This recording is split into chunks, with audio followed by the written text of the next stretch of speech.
Welcome to Creepy Vibes.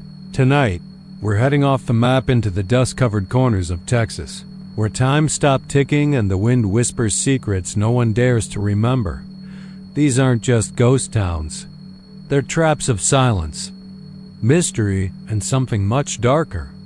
From churches where the bells still ring with no one left alive to ring them, to streets where footsteps echo long after everyone's gone. These are 20 abandoned Texas towns hiding sinister secrets, and each one carries a story that was never meant to be told. But before we get lost in the ruins, here's something chilling. Most viewers make one big mistake: they watch without subscribing. And by doing that, they miss the tailies that shouldn't even exist. Don't be one of them. Hit that subscribe button now, because what's buried in these Texas towns isn't staying buried much longer, and the horror, it's just getting started. Where are you watching from tonight? And more importantly, do the lights flicker when you hit play? Let me know in the comments. Now, let's go where no one's come back from.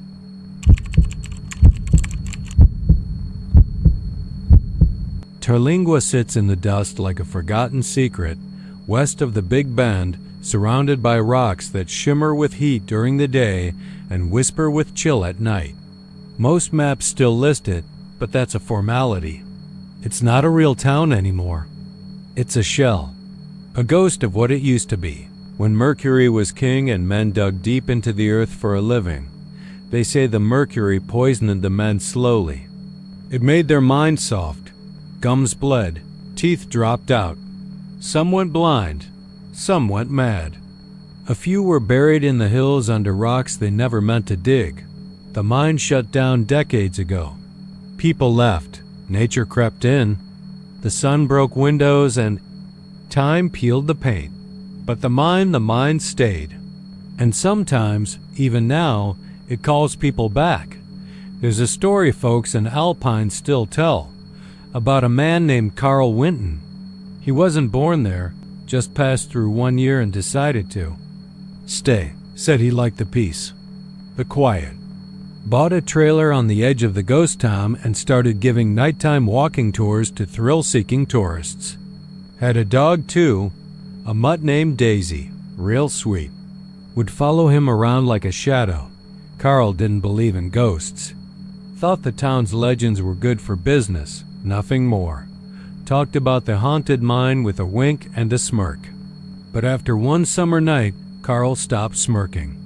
That night, it was just him and Daisy. No tourists. The weather had turned sticky and heavy, like the desert was sweating. Carl walked Daisy out past the crumbling post office, down the trail toward the mine entrance. Sometimes he liked to sit out there, drink a beer, smoke a cigarette, and look at the stars. Said it helped him sleep. He didn't come back. The next morning, a hiker found his truck parked under the dead cottonwood by the mine gate. The door was open, keys still dangling from the ignition. No sign of Carl. Daisy showed up 3 days later, limping, covered in red dirt. Her paws worn bloody, as if she'd run miles across jagged stone, and she wouldn't bark, wouldn't eat. Just sat and stared out the trailer window all night long, tail twitching, ears pinned flat. Eventually, someone took her in, but she never healed right. Still flinches at the sound of clinking metal. The cops searched the area. Found Carl's lighter near the edge of the mine shaft. Found beer cans and cigarette butts. And footprints, lots of them. More than just one man's. They said it looked like Carl wasn't alone, but nobody had been out there with him. Not anyone living, anyway.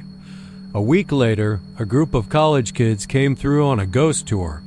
One girl brought a drone. She flew it near the entrance of the mine, even dipped it just inside the shaft.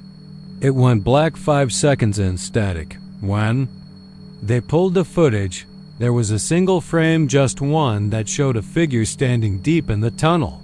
No helmet, no light, just staring at the drone. She swore up and down there was no one there. But the image doesn't lie. Another. Man, a retired oil worker named Emmett, said he heard something one night while camped nearby. Said it sounded like pickaxes, sharp, rhythmic. Steel biting into rock, slow and steady. Not an echo, not the wind. Like work was being done, a job unfinished. He packed up and left before sunrise. Locals say the mine was cursed from the start. That the mercury wasn't the only thing buried in those hills. The natives knew. That's why they stayed away. The old men say there's something down there, something that feeds on time, on memory, on people. There's talk that Carl isn't gone, not in the way most folks mean. Some say you can still hear him sometimes, shouting for help in the wind, voice echoing out of cracks in the stone.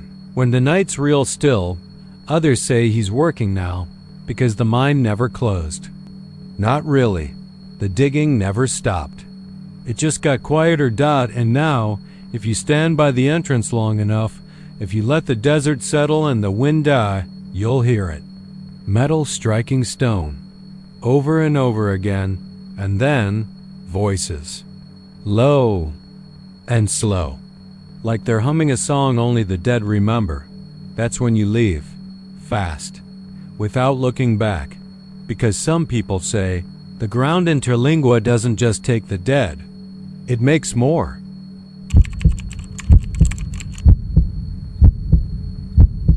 Most folks drive straight through Toya without ever slowing down.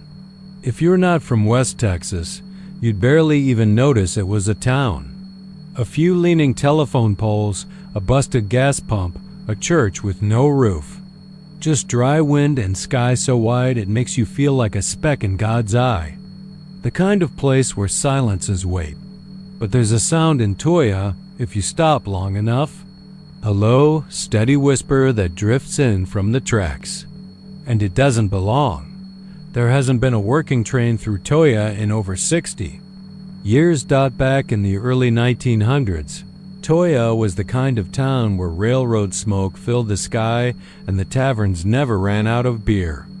Cowboys, drifters, and men in stiff Sunday coats stepped off the train and into lives they hoped would be better than the ones they left behind. It was a working town, hot and hard. Men laid track. Women sold bread or their bodies. And children grew up coughing dust into tin lunch pails. Then the war came. Then the factories dried up. Then the train stopped. By the time Jason Earl got there in 1997, Toya wasn't even a town anymore. It was a hollow place with a name. He wasn't looking for it. Just passing through after another failed construction job in Pecos, trying to get to El Paso, where his brother had a couch and a fridge that sometimes had beer in it. His truck overheated just past the rusted "Welcome to Toya" sign. Pulled over, popped the hood, and steam shot up like a ghost had just screamed in his face. He cussed, kicked the tire, lit a cigarette. He was 34 and looked 45. Worn boots, dirty jeans, skin like the desert had kissed him too. Long and too hard. There was no gas station, not anymore. Just the shell of one, sunburnt and sagging. The kind of place that used to sell soda for a dime, and now didn't sell anything but rats and bad memories. But something about the tracks caught his eye. They were old. Real old. Wooden ties half rotted, iron rails rusted to the color of dried blood. They looked like bones stretching out into the nothing, cutting the land in two. But what was strange, what made Jason squint and lower his cigarette, was the sound. It was faint, barely there. But he heard it, the clack of a train wheel on track. Slow and steady. Like something was coming. Like something had always been coming. He waited. 1 minute, then 5. There was no train, just the sound. Then, the whisper. He turned fast. Nobody there, but it didn't stop. That night, Jason slept in his truck, wrapped in a sweaty blanket, dog-tired and pissed at the world. But sleep didn't hold him long. Sometime around 2:13 a.m., he remembered the time exactly, and he always Wood. He woke up with a start. Something heavy had passed by the truck. Not wind, not a coyote. It was too rhythmic, like footsteps. Or steel wheels. He sat up. Looked out the window, and there it was, a train, but not a normal one. It was dark, too dark to see the engine. No lights, no steam, just shadow and iron. It passed without a sound but left his teeth chattering like he'd been dropped in ice water. The air smelled like burning oil and wet meat. He got out of the truck, stumbled toward the tracks. His boots sank in dust and the hair on his arms stood straight up. The train, if that's what it had been, was already gone. But the tracks, they were hot. He reached down and touched one dot. It burned him. The whisper came again. Only this time, it said his name. He left before sunrise. Didn't even wait for the engine to cool down. Poured a gallon of water into the radiator and drove west. Wheels spinning, eyes wide, lungs too tight to breathe easy. But Toya didn't leave him, not even close. He started hearing things at night. At first, he blamed it on the stress. His brother said he was talking in his sleep, muttering about car 17 and don't let them off. He'd wake up drenched in sweat with the sound of steel grinding through his ears. He stopped drinking. Coffee, switched to whiskey. Didn't help. Then came the phone call. 3 weeks after Toya, he picked up the landline in his brother's trailer. Nobody spoke at first. Just the sound of a train whistle. Low, long, distant. Then a voice, female. Young, Jason, you left me behind. He dropped the phone. His brother thought it was a prank. But Jason knew it was real. Too real. He went back. He told himself it was to prove it was all in his head. That the heat and whiskey had made him see things. That? There was no ghost train, no voices, no whispers in the desert, but he packed a shotgun anyway. He got there just before dusk. The town looked smaller somehow, like it had collapsed even more. The church had lost half its bell tower. The post office had caved in. The only building that looked exactly the same was the old depot. It still stood, cracked and stubborn, with Toya painted in faded black letters across the front. Jason walked around it once, twice, no footprints, no signs of life. But when he got close to the door, he heard music. Old-timey stuff, a slow waltz full of static, like it was playing from an old gramophone somewhere deep inside. He raised his shotgun, pushed open the door. Inside, the depot was empty, but cold, not cool. Cold, like the air had been stolen by something. The music stopped, then the lights flickered. He stepped forward, the wood creaking beneath his boots. He felt something shift in the air like breath, on the back of his neck. The door slammed behind him, and the train whistle screamed. He turned, ran, but he wasn't in the depot anymore. He was on the tracks. Darkness stretched on both sides, broken only by the faint glow of old gas lanterns swinging above his head. The train was coming. He couldn't see it, but he could feel it. The rumble, the heat, the hunger. Then the passengers stepped off. They were wrong. Tall, pale, dressed in old clothes, too old. Black coats, bonnets, dust-covered shoes. But there, faces, God, their faces, hollowed out. Mouths stretched too wide, as if they'd screamed until the skin tore. And no eyes, just sockets full of black ash. Jason didn't move. One of them reached out. A hand missing fingers. Clutched his arm. Car 17, it rasped. You belong in car 17, he screamed. Woke up outside the depot, flat on his back, shotgun gone. The sun was rising, and blood was seeping from his nose. He drove away. Again. But this time, he didn't make it to El Paso. He crashed a few miles outside of Sierra Blanca. Said something stepped into the road. Said it was wearing a conductor's hat. said it had no face, they found a map in his glove box. Toya was circled in red. Again and again and again.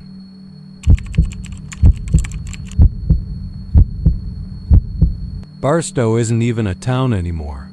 It's a scab of pavement, a collection of brick bones buried under sandstorms and silence. Just east of Pecos, forgotten by progress and too stubborn to fully die. They still list it on the map, but nobody goes there unless they're lost or chasing a dare. That's how Eli found it. A gas station clerk had pointed him in the wrong direction on the way to Midland, and his GPS froze like it knew better. After an hour of circling dirt roads and sun-dried fences, Eli came over a rise and saw what looked like a town. A few scattered. Houses, all dead. One storefront with the glass blown out. And at the center, standing too tall for a place this empty, was the church. It was white. Bone white. No dust on it. No cracks. It looked freshly painted, though no one had painted anything around there in decades. It had a single tower, crooked slightly to the left, and windows that stretched up like empty eyes. There was a cross on top that glinted in the sun wrong somehow, like it was too clean, like it had never rusted. Eli slowed the car. He didn't believe in ghosts or churches. He hadn't prayed since he was a kid and his mama died coughing in her bed. But this church, it pulled at him like a magnet in his blood. He parked on the side of what might have once been Main Street, stepped out into the dry heat and listened. Nothing. No bugs. No wind. Just the sound of his own breath. And his footsteps. When he got closer to the church, he saw it had double doors, black iron handles. And above them, etched into the stone, were 3 words. The light remains. He stared at those words too long. They made something in his gut twist. But curiosity's a wicked thing. So he opened the doors. The hinges didn't creak. They didn't move at all at first, like the church was deciding whether to let him in. Then they swung inward, slow and smooth, revealing the inside. It was spotless. Pews lined in perfect rows. Candles on the walls, unlit but melted like they'd just gone out. A pulpit at the far end made from black wood that didn't look like oak or pine or anything from this world. Behind it, a tall stained glass window of an angel with no face. Just a blur of swirling glass where the eyes and mouth should be. And everything, every object, every wall, every candle reflected on the marble floor. Except him. Eli's footsteps echoed, but his shadow didn't fall on the pews. He looked down. No reflection. He backed up, heart beating louder now. He stepped toward the door again, and it slammed shut behind him, hard enough to rattle his teeth. The lock clicked. The candles lit by themselves. A low hum filled the room. He turned back toward the pulpit and saw something sitting in the front row. A woman. He hadn't seen her before. She wore a white dress, the kind old folks wore in photographs, high-necked, tight wrists, full skirt. Her hair was tied up in a loose bun, but her head hung forward like she was sleeping. "Hello?" he asked. No answer. He stepped closer. Her hands were folded neatly in her lap, and in them she held a mirror, old, silver-framed, cracked right through the center, like it had been dropped. He reached out to touch her shoulder. She looked up. Her eyes were mirrors, not shiny, not figurative. Literal mirrors, silver and glass set into the sockets of her skull. His face looked back at him, distorted in her stare. Her mouth opened, but no sound came out. Just a long wheeze of air like an old door slowly being opened in a forgotten house. He stumbled back. She stood. The mirror in her hands shattered. And all around the church, more figures appeared, silent, motionless. Men, women, children. All wearing funeral clothes. All seated in the pews like they were waiting for a sermon. All holding mirrors in their laps. Cracked mirrors, some shattered, some fogged over with age. Not one of them looked up. The candles flared. The air dropped 10 degrees. The stained glass angel began to weep. Black tears slid down the glass. Eli tried to run, but his legs didn't work right. Like the air had turned thick, heavy. He fought forward, grabbing pews for balance, dragging himself to the pulpit. Maybe from there he could get the doors open again. Maybe he could shout something, do anything. But when he reached the pulpit, he saw the book, a Bible, enormous, bound in dark leather and stitched with red thread. It was open to a blank page. The only thing written was a name, scrawled in handwriting that looked just like his. Eli Thomas Reardon. Born 1989. Died the last part wasn't finished. He screamed. Grabbed the book, tried to throw it, but it didn't leave his hands. It stuck like it had melted to his skin. His fingers burned. His name glowed. He saw something move in the window. Not outside. Inside the stained glass, the angel twisted, turned, bent toward him like the glass had never been solid. Like it was just water and light and something too old to have a name. Its head tilted. It watched him. He backed away again. This time toward the aisle. The people in the pews were turning now, slowly. Mirrors lifting in their laps, pointed toward him. He looked at one. He couldn't help it. And in that mirror, he saw his reflection for the first time. Only it wasn't him. It was older, hollow, eyes missing, mouth stretched into a grin of dry, cracking teeth. His skin looked paper thin. Something moved beneath it. Worms, maybe, or veins full of smoke. He screamed again. The mirror shattered. So did the next one. And the next. Each crack echoed through the church like a gunshot. The air hummed higher, vibrating through the wood and stone. The angel stepped through the glass. It was 8 feet tall. Skin like smooth porcelain, wings made of shattered light. Its face was still blank, still spinning like it hadn't chosen which soul to wear. It reached for him. Eli ran. He hit the church doors with his full weight. They didn't budge. He turned, shotgun panic in his chest. The pews were empty. The candles gone. The angel nowhere. Only the woman remained. She stood right behind him. Mirror whole again in her hands. Return what was taken, she said. Voice like two voices at once. Eli shook his head. He didn't understand. She pointed to the Bible. Page was gone. In its place was a mirror, and his reflection? It was smiling, but he wasn't. He felt the cold crawl up his legs, spine, scalp. The air went still again. The doors swung open. He stumbled out into the daylight, falling to his knees. He was gasping, sobbing, but he was free. The church was behind him. Quiet again, white and calm and clean. He got in his car, left fast. Didn't stop until he hit Odessa. He told himself it was a dream. A nightmare brought on by heat stroke or dehydration or whatever makes a man see angels with glass skin and churches that don't cast shadows. But a week later, he saw a dot in his rearview mirror. Driving through a gas station at dusk. Just for a second. No reflection.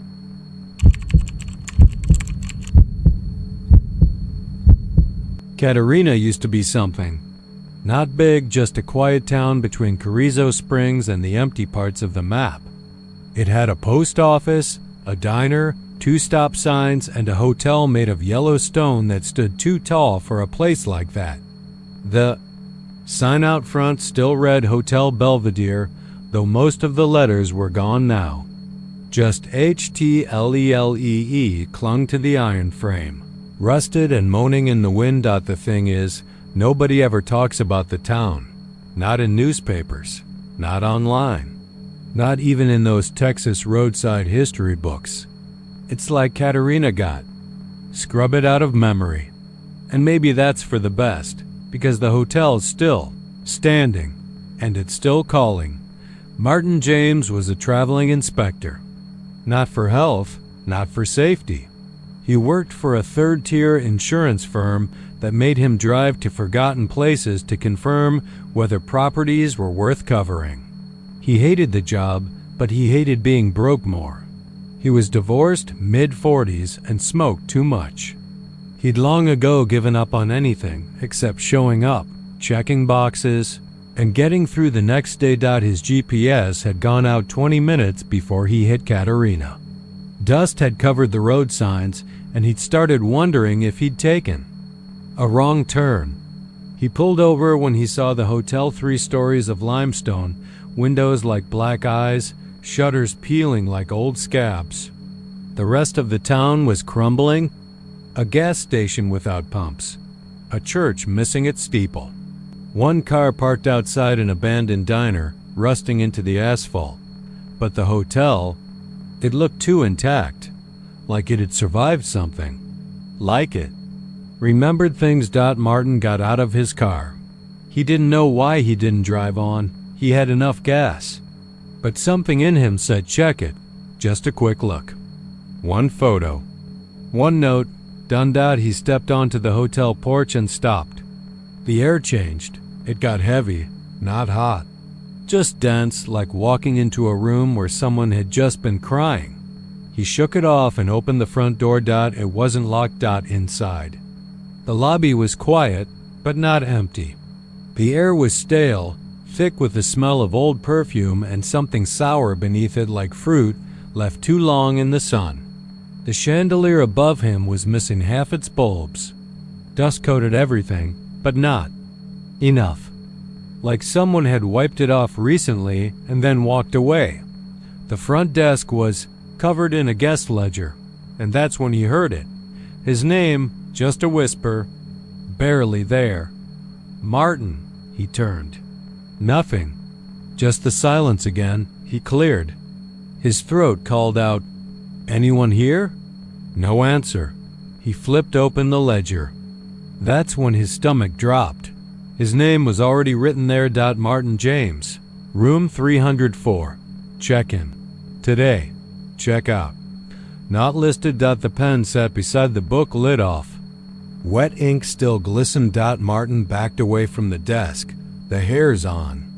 His arms standing like static had just rolled through him. He should have left, but the hallway light flickered on by itself.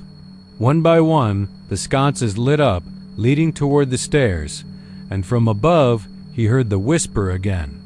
Martin. "You're late," he called out, louder this time. "Who's there?" No answer, but the elevator. DINGED. It worked. And that's not possible.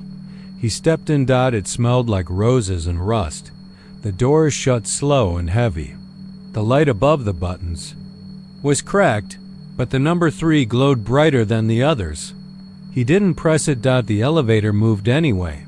When it opened, the hallway was dark except for a single bulb at the end. Room 304 was to the right. The carpet was soft under his shoes. Too soft, like it hadn't been walked on in years. Or maybe it had, but by people who didn't leave footprints. He stood outside, 304, and listened. No sound, but the door was open. Just a crack. He pushed it. Inside, the room looked lived in. The bed was made. A suitcase sat on the dresser. His suitcase. The same scuffed leather one he'd left in his car. He stepped inside. Heart pounding. On the table by the window sat a rotary. Phone. It rang. Once. Twice. He picked it up on the third.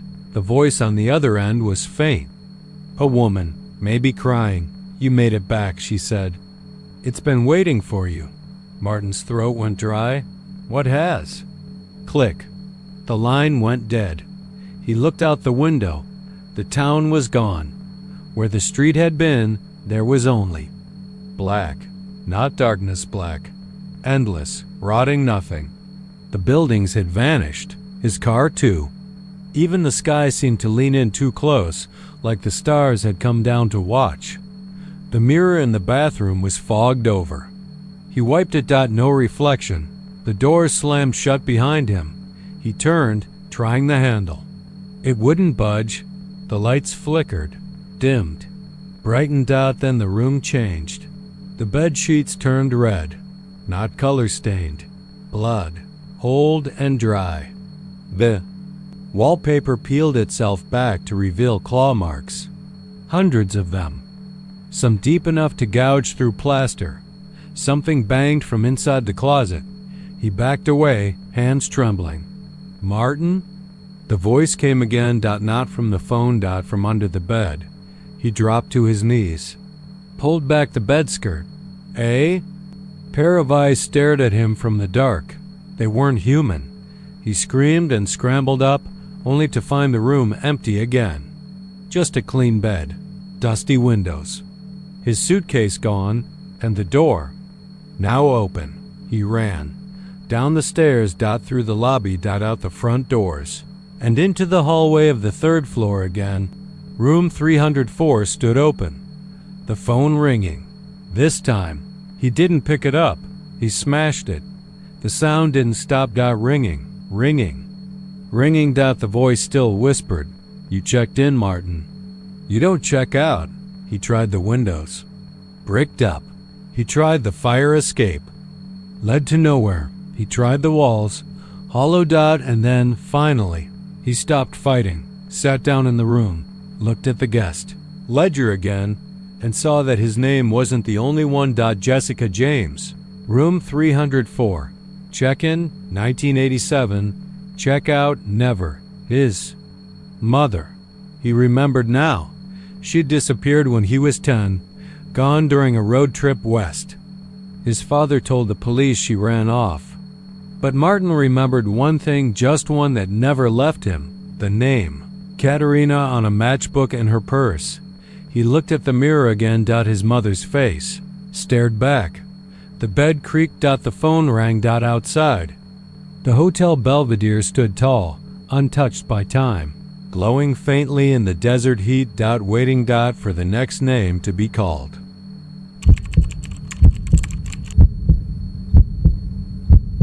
Claremont, Texas was never big, but it was proud.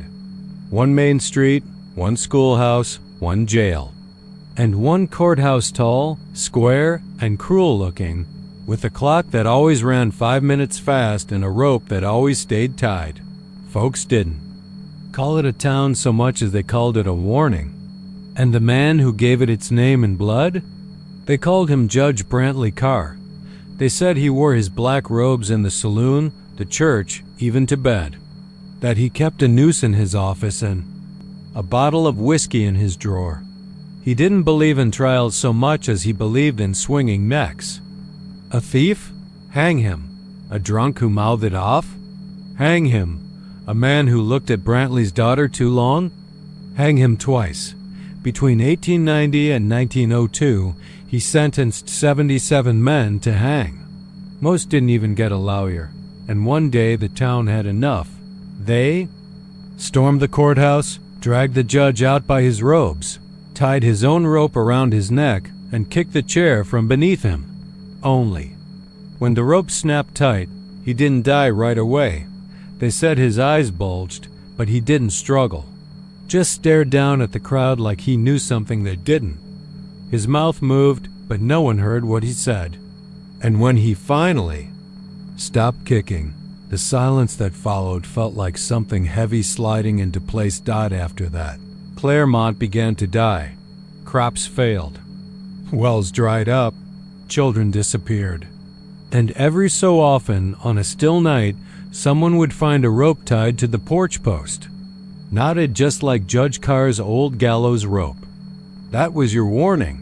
The next morning, someone was always found swinging. By the 1950s, Claremont was empty.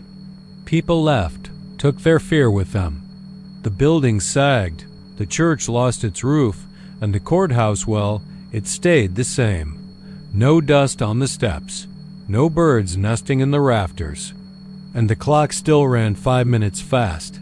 That's where Caleb Cooper came in. He was 27, a photographer for a roadside travel blog, chasing Texas ghost towns for clicks and views. He liked being alone, liked the wind in his face and silence behind the shutter. He wasn't afraid of myths. In fact, he chased them. He got to Claremont just after noon. August heat beating down hard.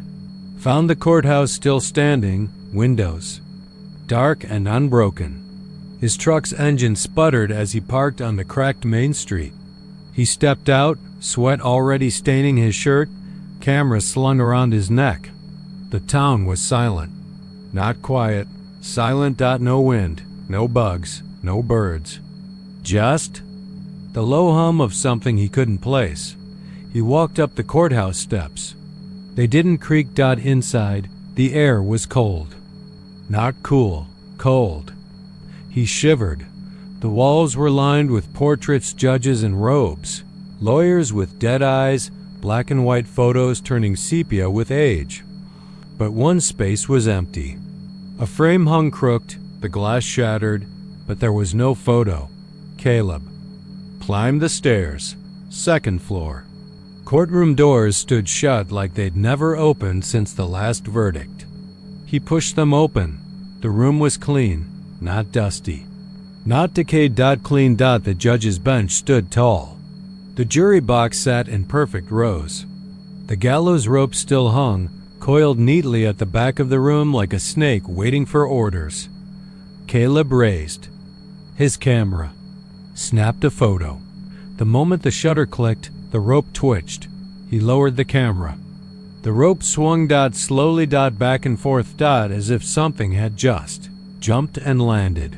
He took a step back. Then the door slammed behind him, and from the bench, a voice rang out. Gravel and smoke and fire. Court is now in session. Caleb spun. Number one there. Just the bench. Empty. But the rope moved again. And then the gallery filled. Silhouettes appeared in the pews. Black shapes. Men and women in old clothes, no eyes, mouths stitched shut. All staring forward. All waiting. The judge's seat creaked. Caleb ran. But the door was locked. He turned to a window. It showed nothing. Not outside. Just black. Like the building had been swallowed. The rope swung higher. The voice returned. You are charged with trespass. With mockery. With disbelief. Caleb shouted, I didn't do anything. The voice didn't care. Verdict. Guilty. He turned again, and there he was. The judge, black robes, dusty boots, new scars deep in purple around his neck. His face, pale and cracked like an old headstone. His eyes glowed yellow behind the veil of time. Caleb tried to run past him. The judge raised one finger. Caleb froze. He couldn't move. Couldn't scream. The rope dropped behind him. The noose opened like a hand. All must swing in the end. The judge said and Caleb, he felt it. The rope tightening, even before it touched him. He screamed as the world went black, but the scream didn't leave the room. Hours passed. Maybe years.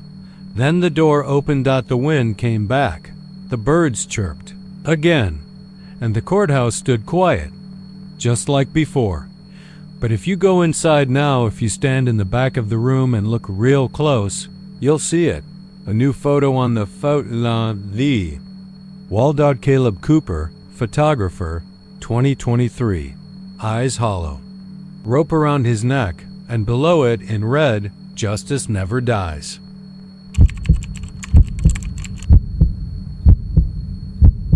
Thurber was once alive with fire and coal and sweat. You could see it coming for miles, smoke rising like fingers out of the chimneys, trains hauling black gold day and night, the ground shaking from pickaxes and boots. It was the biggest coal mining town in Texas, and for a while, they said it'd never die. But it didn't die. It sank. They closed the mines when oil took over. Said it wasn't worth the blood anymore. What they didn't say, but everyone knew, was that too many men were getting trapped. Not from cave-ins, those happened, sure, but sometimes the men just didn't come back up. No warning. No reason. 1 minute they'd be digging, talking about poker or pie or the preacher's daughter, and the next nothing. Just gone. Like the earth swallowed them whole. By the 1930s, the town emptied out. The train stopped, the smoke vanished, buildings fell. Thurber became a ghost town so fast it didn't even have time to rot properly. And underneath it, the mines still sit, untouched, buried in silence, or not. Dylan Barrett came to Thurber in the fall of 2021. He wasn't a ghost hunter or a historian. He was a city code inspector from Fort Worth. The county was considering turning the land into a historical site, put up plaques, maybe build a museum. Dylan was just supposed to take pictures, check for gas leaks, and make sure the old shafts weren't at risk of collapsing into someone's backyard. He arrived at dusk, which was his first mistake. The sun was low, bleeding orange over the hills. The buildings, what was left of them, cast long, crooked shadows. His SUV kicked up dirt as he pulled up beside what had once been the Thurber General Store. The sign still dangled above the door, hanging on by a single rusted nail. He got out, took a deep breath, and felt it. The weight, like the air was thicker there. Denser. He shook it off and got to work. Took a few pictures of the store, the post office ruins, and the brick smokestack that loomed over the whole place like a grave marker. Then he walked toward the mine entrance. It was boarded up. Signs everywhere. Danger, unstable ground. Do not enter, but the boards were cracked. Someone had been there? He didn't plan to go inside. He really didn't, but he heard something. Not voices. Not wind. Just a steady tapping. Like metal on stone. Coming from below. He called out. No answer. He walked closer. The air shifted. Cold now. Smelled like rust and ash. He pulled out his flashlight and shone it down the tunnel. And saw BOOTPRINT. Fresh. He stepped inside. The ground was soft. Too soft. Like the dirt had just been turned. The walls dripped with old coal dust, and his flashlight beam kept catching movement in the corner shadows that danced when he blinked. He called again. Still nothing. The tunnel twisted left. Then right, then dipped down, and then he heard it. Voices. Low, muttering. Not English, not Spanish. Just sound dry and rough, like sandpaper across a tombstone. He turned to leave. The entrance was gone. Not collapsed. Gone. Replaced by rock. And behind him, the tapping grew louder. He backed up. Tripped. Fell. The flashlight clattered to the ground, spun, and landed pointing up. And in that moment, he saw them. Miners. At least a dozen, all standing still. Just silhouettes against the wall. Some missing arms, one with a jaw unhinged. Helmets broken, eyes glowing faintly. Not light, something duller. Like embers after the fires died, they stared at him. Then one stepped forward. Still work to be done, it said. The voice was gravel. Dylan tried to run, but his legs wouldn't move. He felt the ground shift under him. Like it was breathing. Like it wanted him. A pickaxe scraped the floor behind him. Another voice said, "We never left. Why should you?" And the tunnel went black. They found his SUV a week later. Door open. Keys still in the ignition. Flashlight lying just outside. The mine entrance, dead battery. Camera shattered. No sign of Dylan. The mine was resealed. Again. But locals say they still hear sounds at night. Tapping. Dragging. Sometimes, on a cold evening, they swear they see lights flickering beneath the ground like lanterns swinging in. Deep tunnels no one's used in 100 years. Some say the miners never died.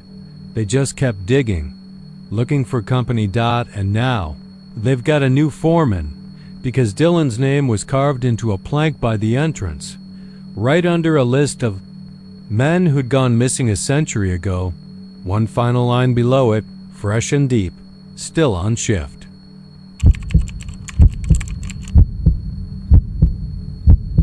They say the land around Indian Gap, Texas never forgets. Doesn't matter how many years pass, how many floods wash through, how many hot winds scream off the Brazos. That place remembers, and worse, it talks. Frank Teller had been driving trucks long enough to know better than to stop near Indian Gap. He'd heard the stories from old-timers about the way the crows gather, about the whispers in the trees, about how some folks go in quiet and come out screaming. He didn't believe it, of course. Not really. Frank was a diesel-blooded man of logic, of logistics, of long hauls and longer silences. The road was his confessional booth, and the CB radio his only friend. But that night, something was off. He was headed north out of Brownwood. Just after midnight, the road empty and black as the space between stars. His trailer was full of fertilizer, nothing dangerous, nothing alive. Just bags and bags of ammonium sulfate stacked like tired bones. The sky overhead churned with thunderclouds, even though the forecast had said clear. And in the ditch, just past the rusted Indian Gap sign, the headlights caught something strange. A man. Or maybe just the outline of one. Frank slowed, instinctively, then cursed himself. That stretch of Highway 36 wasn't kind to hitchhikers or truckers. Still, when he looked back through the mirrors, there was no one. Just the swirling dust. And crows, 100 of them, sitting on the fence posts, on the ground, in the damn trees, all of them staring.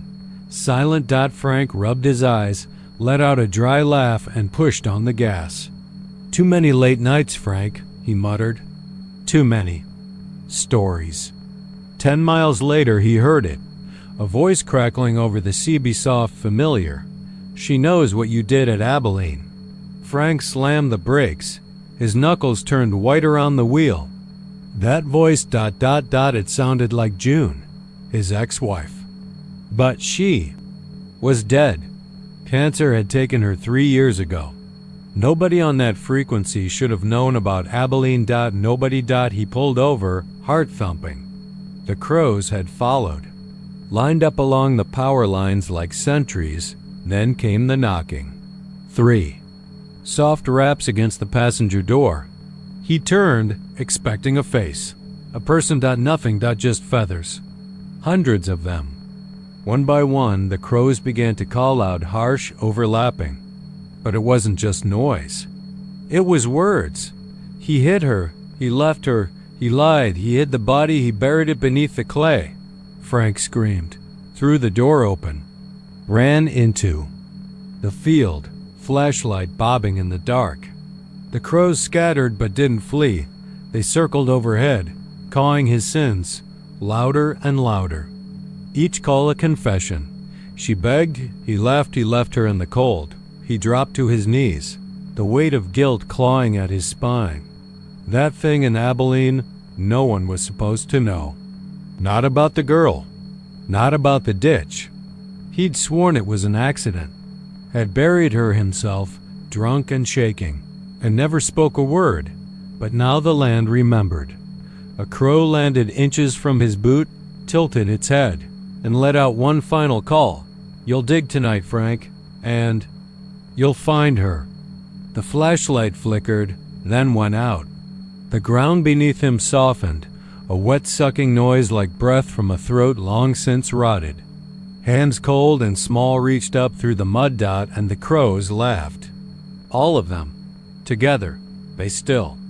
Say if you park too long near Indian Gap, the birds will find you. And if you've got secrets, well, they'll speak them. Loud, clear. And by the time the sun rises over that forgotten place, there's nothing left but footprints, feathers, and dirt that won't stay still.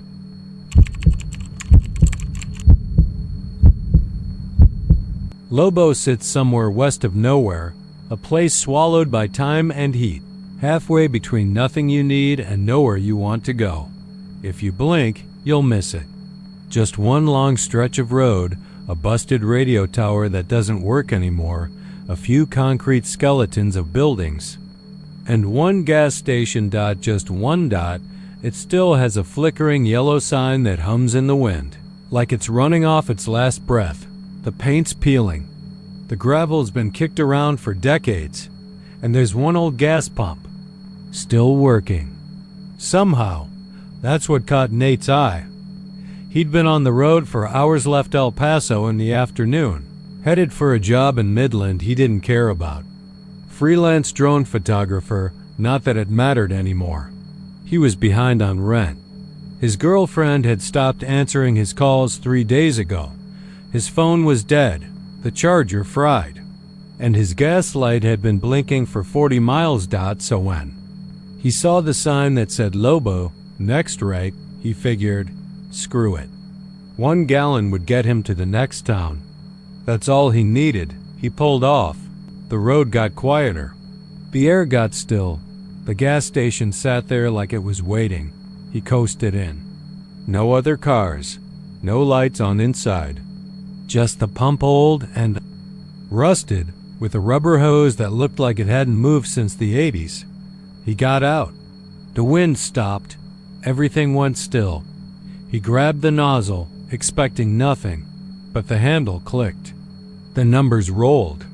The smell of gas hit him, sharp and real. It was working. He blinked, smiled, and then he noticed something weird. The numbers were going up too fast. He hadn't even squeezed the handle. The pump ticked. $11.06, $19.44, $28.89. He tried to stop it. The handle wouldn't move. He pressed the cancel button. Nothing. The tank was full, but the gas kept flowing. Only nothing spilled. No puddle, no overflow. Just the sound of gas pouring where it shouldn't. He walked to the store window. The glass was black, not tinted black. Like ink had been poured down the inside. No reflection, no glare. A taped-up note clung to the corner. Pay inside. That's when he realized he hadn't seen anyone. Not a single soul. No clerk, no customer.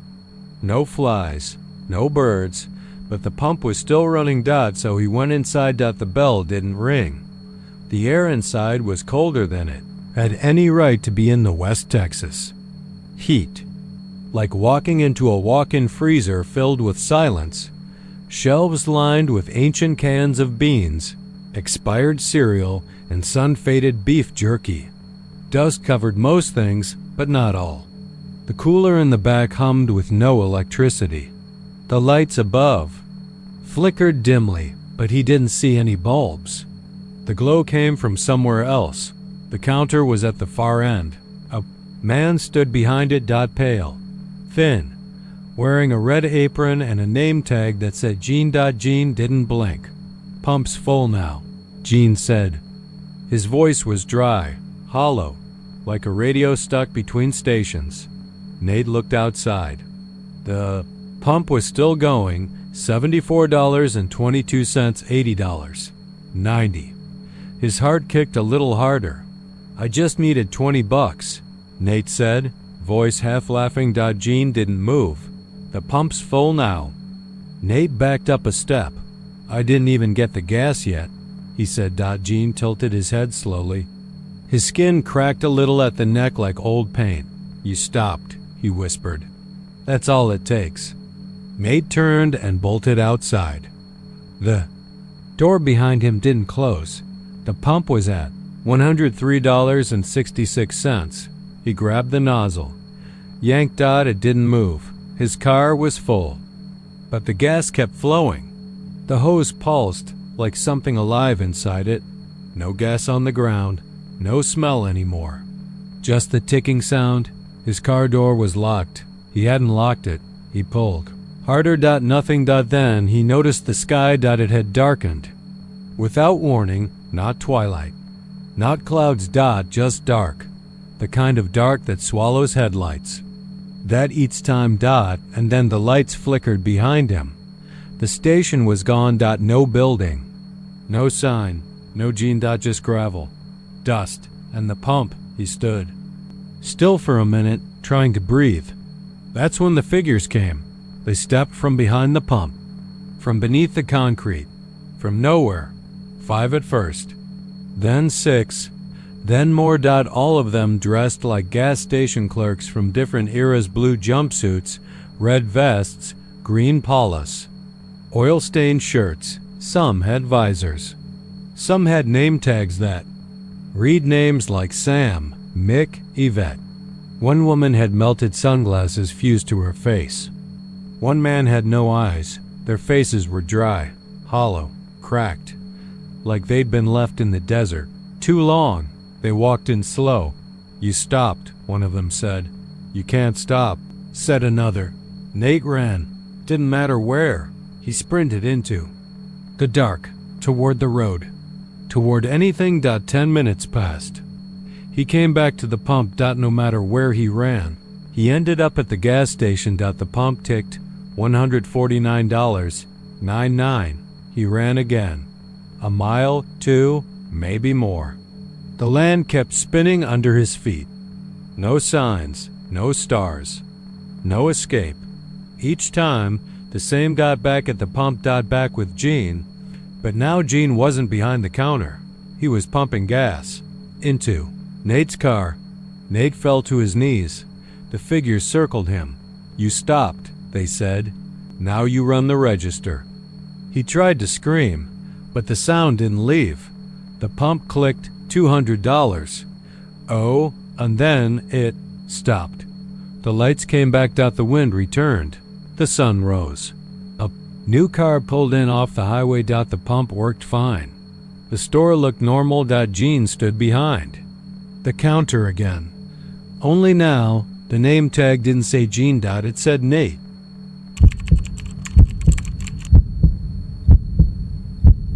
Medicine Mound isn't a place people stumble into. It's not on the way to anywhere. You don't just end up there unless the land wants you to.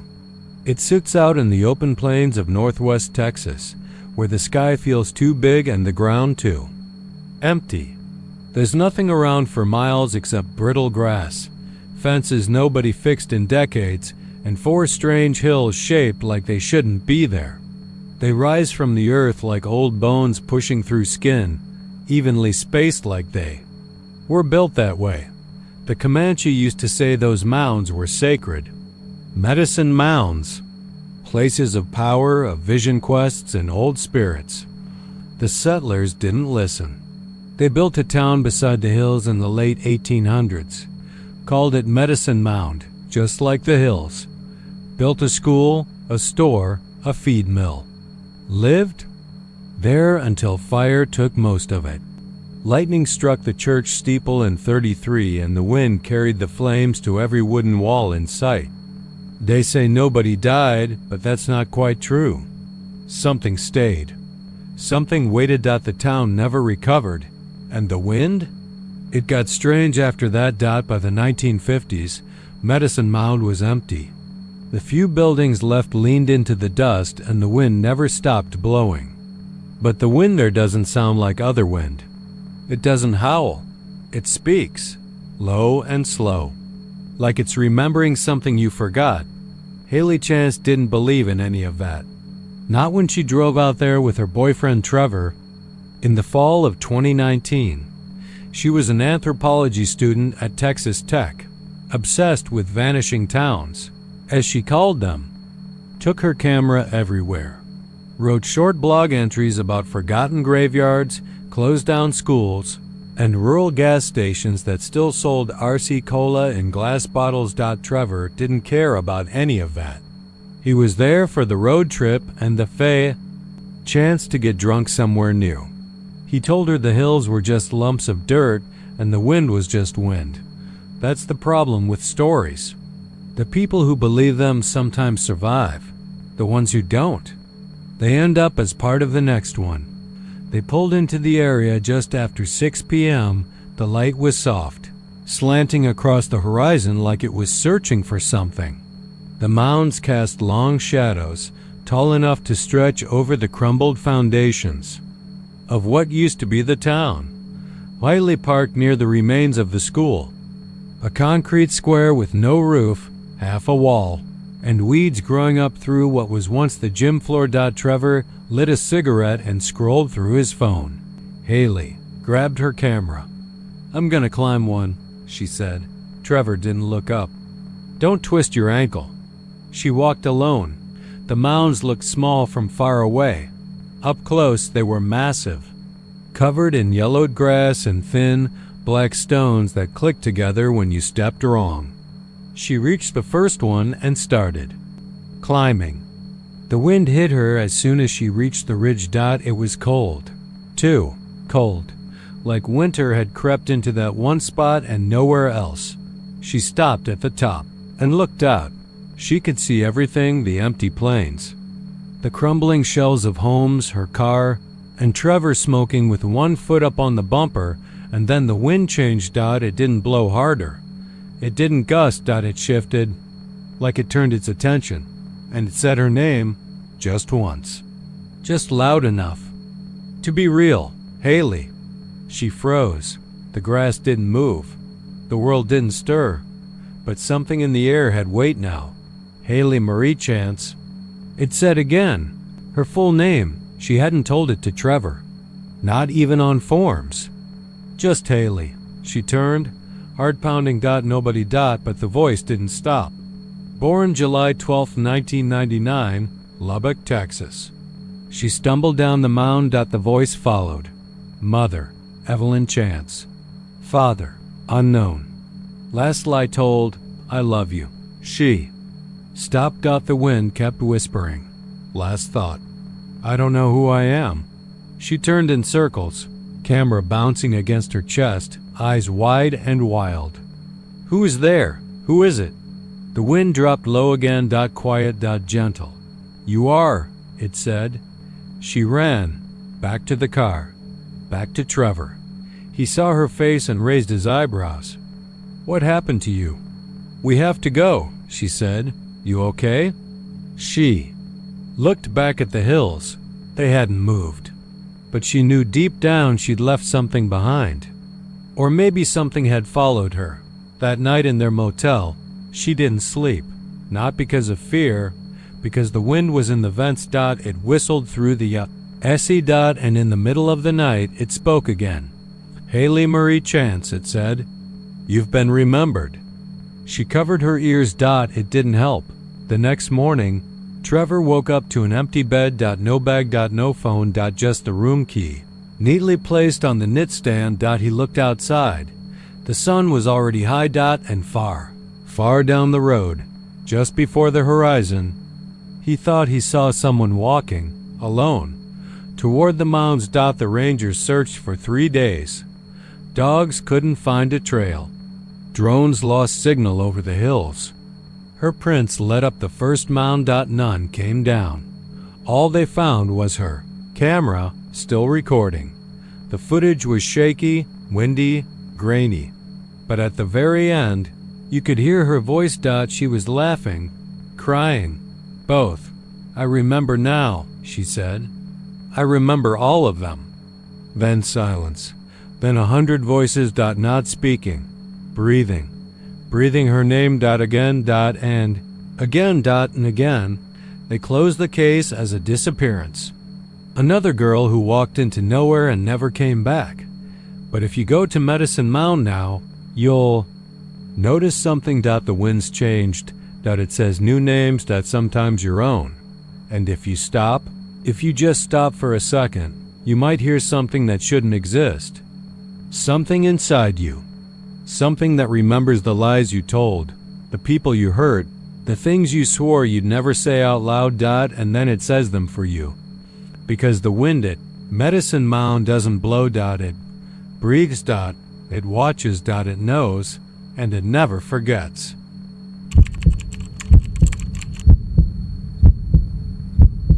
Texel is not supposed to exist anymore. It's a place with one foot in Texas and the other in Oklahoma. Like the land itself couldn't make up its mind. Most maps blur it out, and the ones that do show it mark it with a tiny dot that feels more like a warning than a destination. It used to be a proper town, back when Route 66 was more than a myth. Gas stations, motels, diners with pie that didn't come frozen. But the interstate killed it. The road moved and people followed.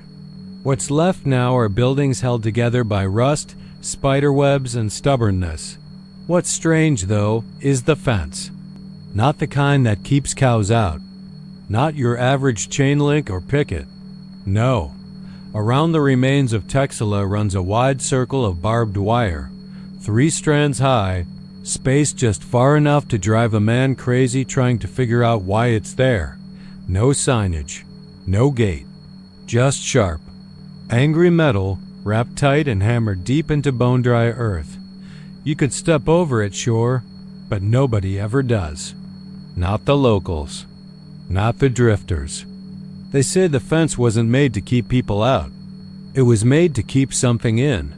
Jared Mallory wasn't from around there. He was a retired corrections officer from Amarillo, the kind who thought road trips would fix the ache in his chest after his wife passed the year before.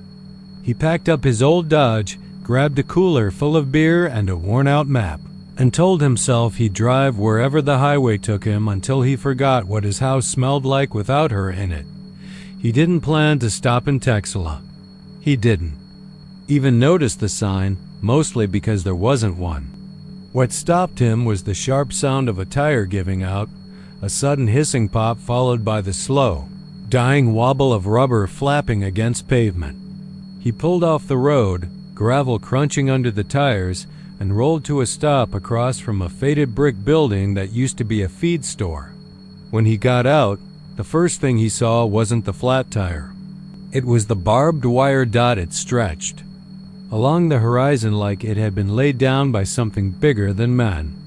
Old, clean, no rust. No wear, not even dust clinging to it, like the desert had made an exception. He walked toward it without really thinking, the same way someone walks toward a fire even after they've been burned. The wind blew hot, but it didn't move the wire. Didn't rattle it. Didn't so much as make it hum. Jared narrowed his eyes. That's when he noticed the footprints, small ones, barefoot, walking away from the town and stopping exactly at the fence. Not crossing, just stopping. He looked around. No buildings in use, no signs of life. But the feeling was there, crawling under his shirt, sliding along his spine. That feeling that says, you're not alone, but you should be. He turned to the car, popped the trunk, grabbed the jack, and told himself he'd be gone in 10 minutes dot. It took 35. The bolts were stubborn, and the sweat soaked his shirt so bad he peeled it off halfway through. When he finally got the spare on, he felt something behind him. Not a sound, just presence. Like the air had changed density. He turned slowly. Nothing there. But the barbed wire looked closer now. Not longer. Not wider. Closer. Like the fence had moved. Or like the space between him and it had shrunk dot. He got in the car. Started the engine. Drove 5 miles down the road. No problem dot. Then the radio turned itself on. A low hum at first. Then static. Then a voice. Soft, female, whispering. You left the gate open.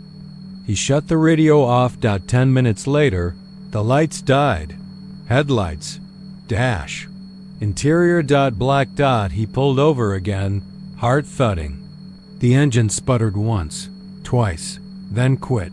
He sat there in the dark, staring at the nothing ahead of him. His hand reached for the door, then froze. In the side mirror. He saw it, the fence right behind him, right up against the trunk. He opened the door and stepped out into silence. No crickets. No breeze. No moonlight. Just a faint glint of silver in the dark. And then he heard a movement inside the fence. Not fast. Just steady. Footsteps. Then another. Then more. He backed up until his legs hit the front bumper of the car. Shape moved inside the wire. Thin. Tall. Dragging something heavy behind it.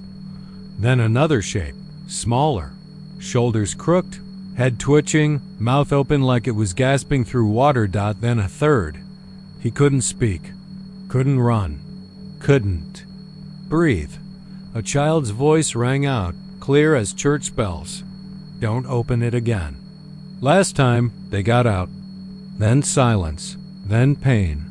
A scream, not his, ripped through the air like meat tearing from bone. And the last thing Jared saw, before his eyes gave up on trying to lie to him, was a pale hand reaching through the wire, brushing the edge of his tire, leaving a smear of something black and wet that hissed like acid on the metal. The next morning, the car was gone. So was Jared, but the barbed wire? Still there. Still perfect.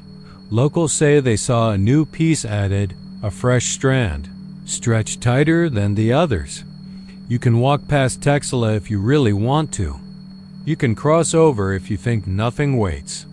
But if you listen, really, listen, the wind there doesn't just blow. It circles. Whispers. Counts names. And sometimes it forgets to stop, because the barbed wire around Texela doesn't protect you from what's inside. It protects what's inside from you.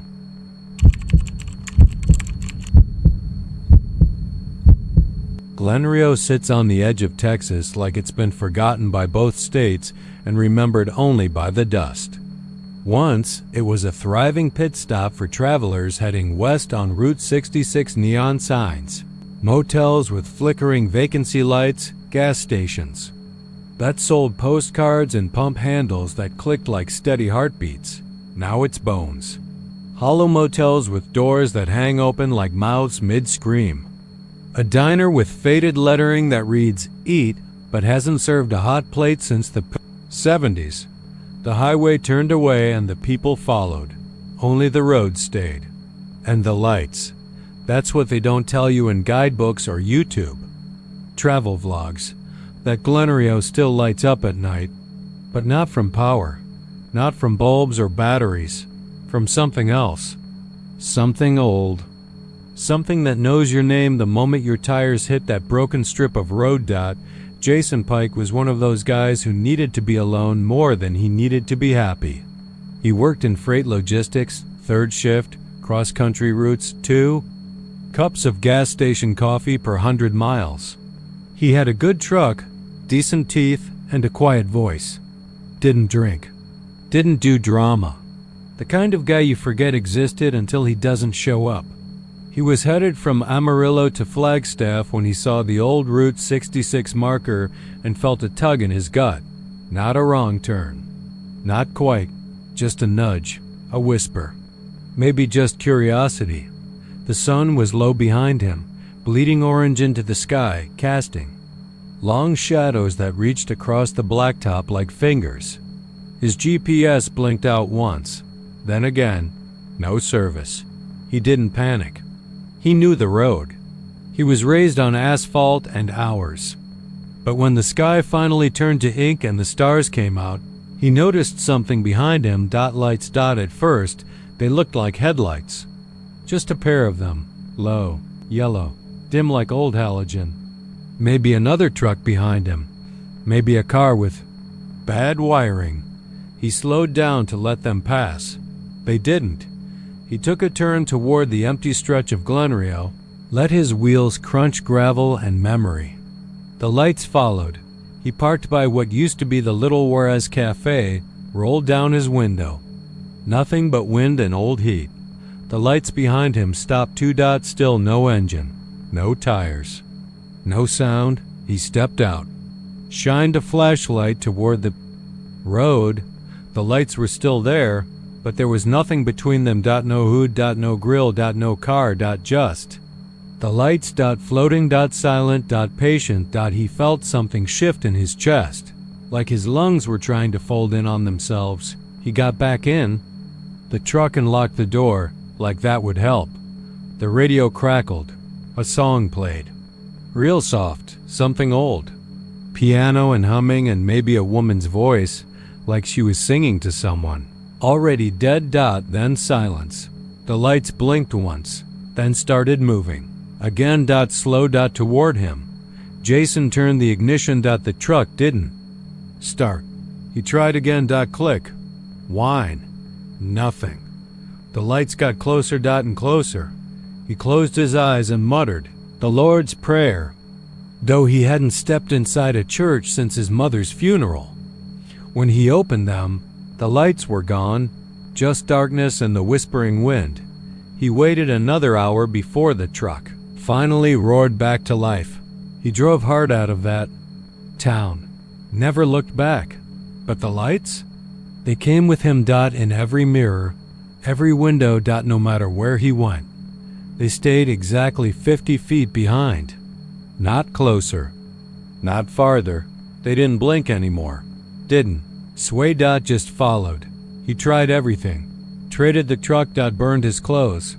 Stayed in lit hotels but every night, when he closed his eyes, the lights were there, waiting behind the lids, watching from behind his thoughts. One night in Phoenix, he shot out the mirror in his motel room. The glass shattered but behind the glass was something worse than lights, a reflection of himself, but older, pale, and grinning like a man who'd finally heard the punchline of a joke told in a funeral home. Jason stopped driving after that. Stopped answering calls. He boarded up the windows in his house, slept during the day, stared into the darkness at night. Until he didn't. They found him slumped in a chair with every light in the house broken, the fuses pulled, the switches taped down. No marks. No wounds. Just 2 faint yellow circles burned into the back of his retinas. Doctors called it a rare degenerative condition, but the waitress who used to pour his coffee in Amarillo had a different theory. Said he went through Glen Rio at night. Said he let the lights see him. And once they've seen you, once they know your name, they follow, not to hurt you, not at first. Just to remind you that some places don't stay empty. They just wait until someone lonely enough drives in and gives them something to light up again.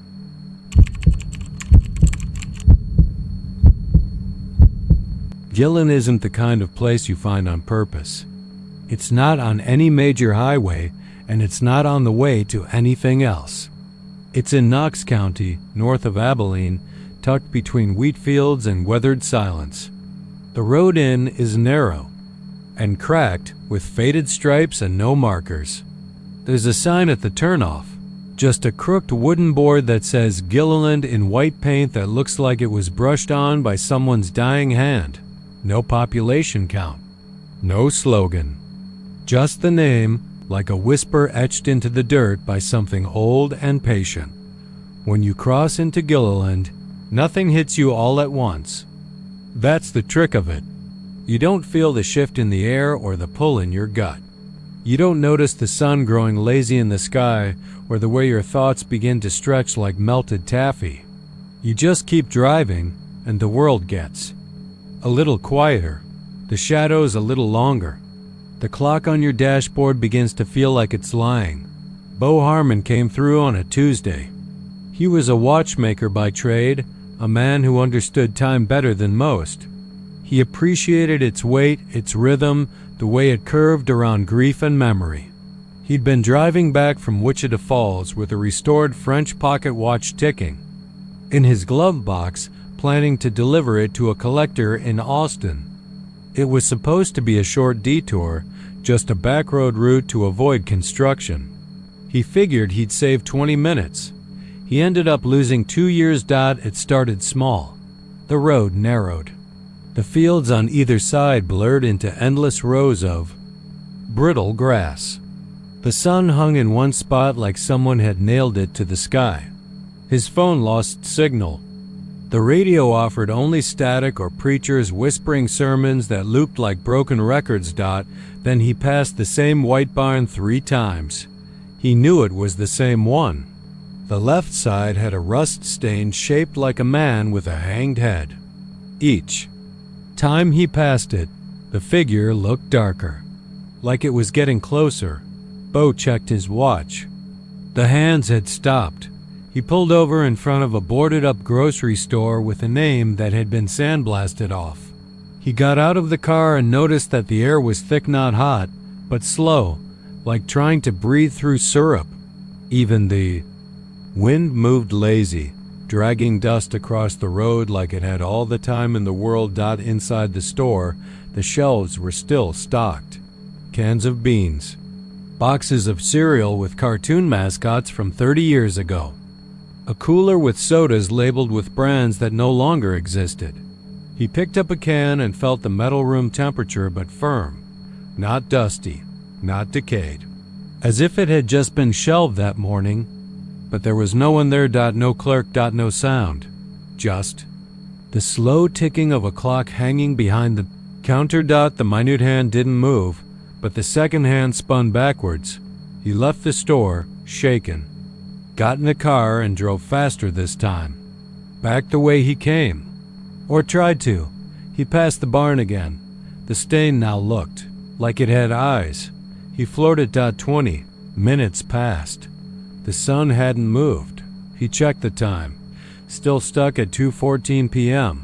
He screamed at the sky, at the road, at the very shape of the place. And Gilliland answered. Not with voices. Not with violence, but with silence so heavy it made his teeth ache.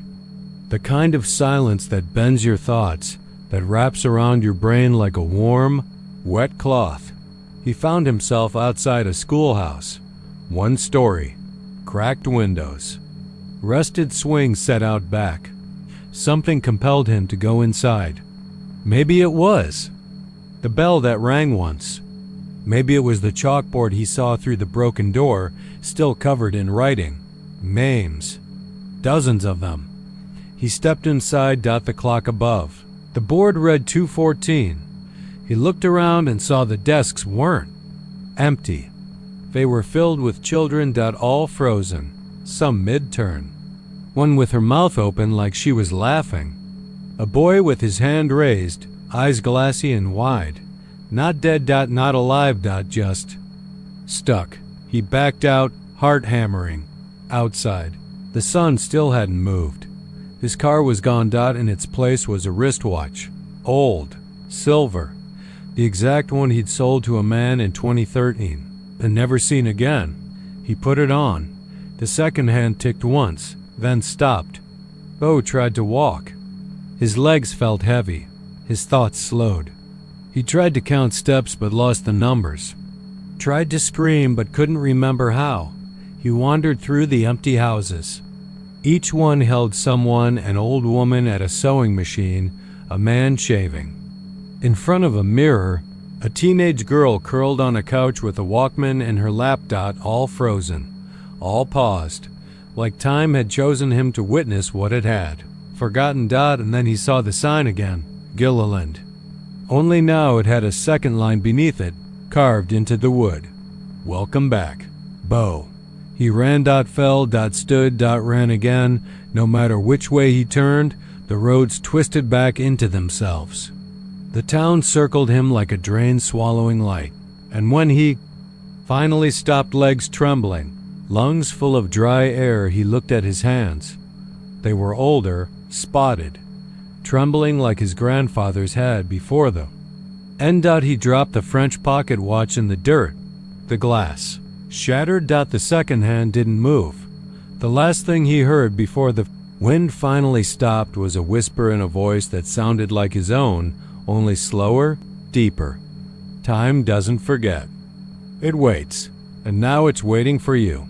They found his car 2 years later, keys in the ignition. Watch on the seat, ticking like nothing had ever happened. But no Bo. Only the road, still cracked and faded, still leading to Gilliland, still slowing. Still watching. And every so often, if you pass through on the wrong kind of afternoon, you might notice your shadow lagging just a little behind your feet. That's when you leave, because Gilliland doesn't steal you. It just waits for you to slow down enough to stay.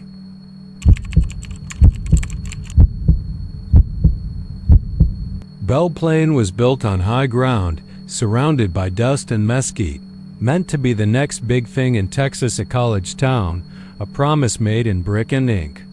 In the late 1800s, investors poured money into it like water into dry ground. They built a rail line, a post office, a hotel with gas lights and clawfoot tubs, and a school. A big one. Belle Plaine College, 3 floors of red stone and ambition, set on the edge of a ridge that overlooked fields they were sure would bloom into progress. For a while, it worked. Students came. Music echoed from open windows. Sermons, too. It was part school, part church, part dream. But the weather turned dry. The rain stopped. The money stopped faster. The rail line pulled out in 1885. Families left in wagons, windows were boarded up, and by the time the 20th century crept in, Belle Plaine was a ghost. All that remained was the school, rising out of the scrubland like a tombstone with its bell. Tower crooked slightly to the right, its door still chained but not locked. And still, the bell rings. People who live near the ruins swear they hear it. Not all the time. Not even every year. But always at 3:17 p.m. the time classes let out, back when there were still kids. Still shoes scuffing wooden floors, still laughter echoing down the main hall. Ray Collins didn't believe in any of it. He was a high school history teacher from Fort Worth who'd read about Belle Plaine in an old textbook and decided to visit on a weekend whim. He liked forgotten places. Abandoned churches, crumbled graveyards, the smell of dry wood, and deeper stories. He told his wife he'd be back by Sunday night. She never heard from him again. He drove down in the fall, when the sky was gray enough to press on your skull, and the air had that bitter edge that made windshields feel thinner. When he arrived, the land was still. The school sat like it was waiting, windows dark, bell tower still leaning, the chain on the doors rusted to dust. He didn't break in. He didn't have to. The doors opened with a sound like breath being drawn in after years of silence. Inside, it smelled like dust and paper. Not rot, not mold. Just the memory of things long untouched. The hallway was long. The floors creaked. Desks still sat in rooms lined with slate chalkboards, some with half-erased equations, others with scripture verses in fading cursive. One blackboard simply said, "You may leave, but it never will." Ray explored each floor. First, second, third. Nothing moved but him. Until the bell rang, 3:17 p.m. sharp.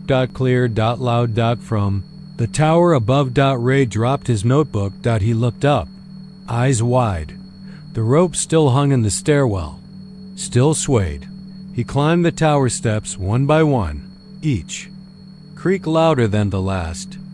When he reached the top, he found the bell. Large, iron, still warm to the touch.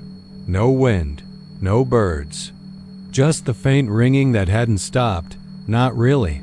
And on the wooden beam below it, carved in deep grooves, "Class is in session." When he turned around, the tower stairs were gone. Not blocked. Gone. Behind him, desks filled the space that hadn't been there before.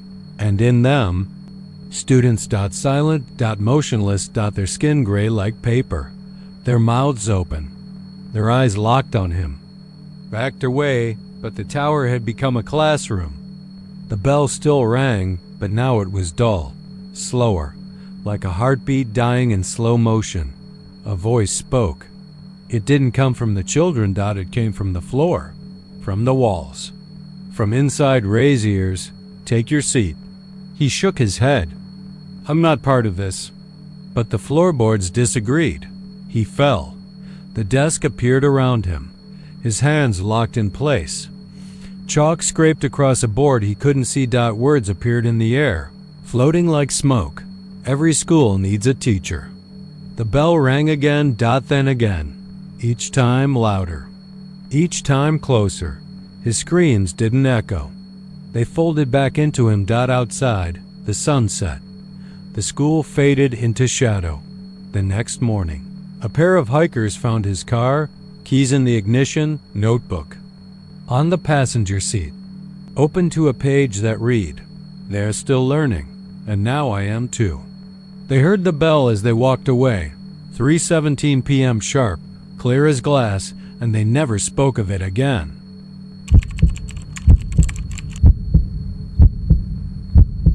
Bluffton sits at the bottom of Lake Buchanan now, a place lost not to time but to water.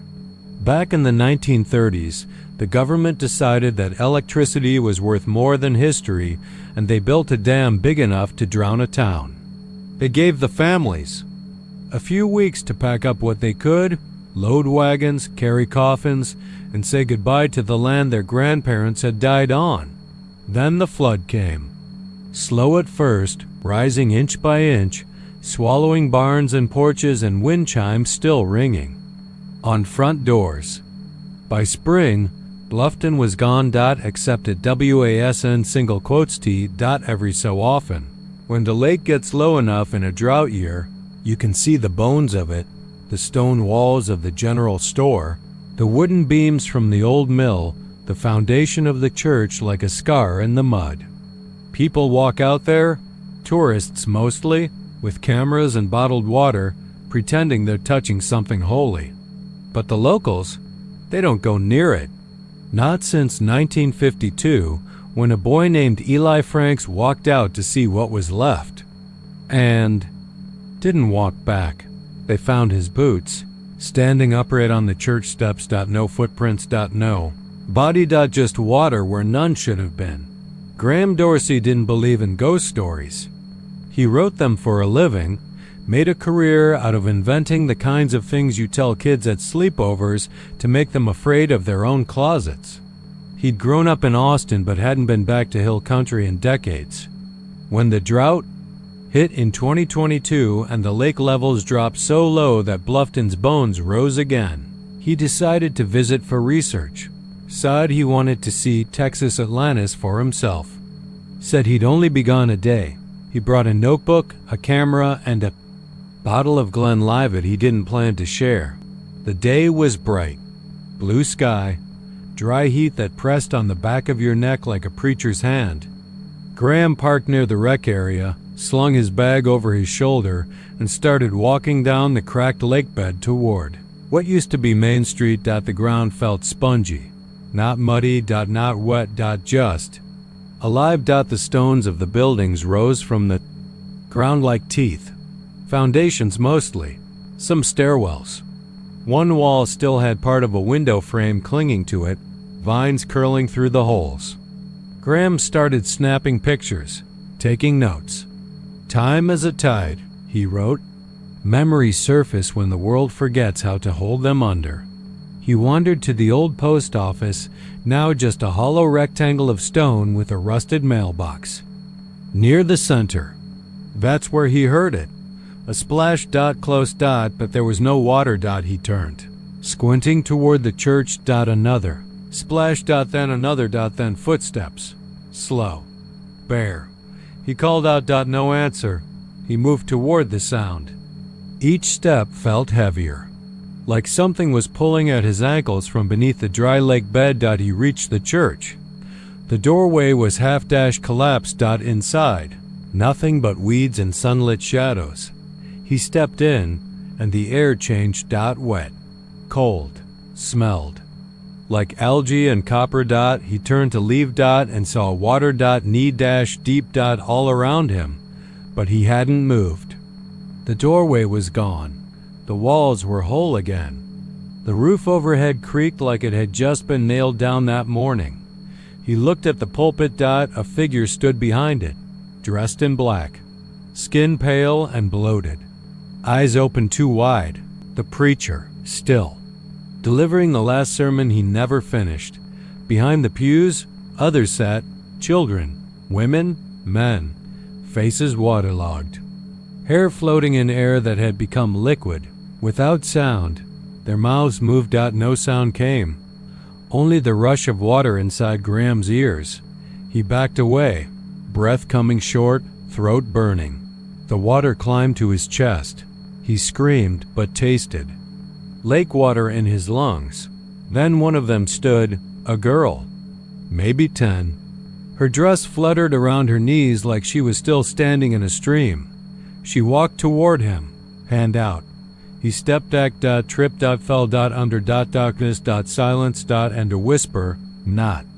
In his ears, but inside his head, we never left. We only sank. Now you've joined us. They found his body 3 days later, half buried in silt, lungs full, eyes open. The coroner said it made no sense. No water in his mouth, no mud in his nose. But still he drowned. They buried him in Austin, but some say he's still out there. When? The lake bed cracks again, when the water pulls back and Bluffton surfaces once more. You might see him near the post office, writing in a notebook no one else can read, and if you stand real still, real quiet, you might hear that splash behind you. But don't turn around, because whatever you see might look like you, and it might be breathing, even when it shouldn't be.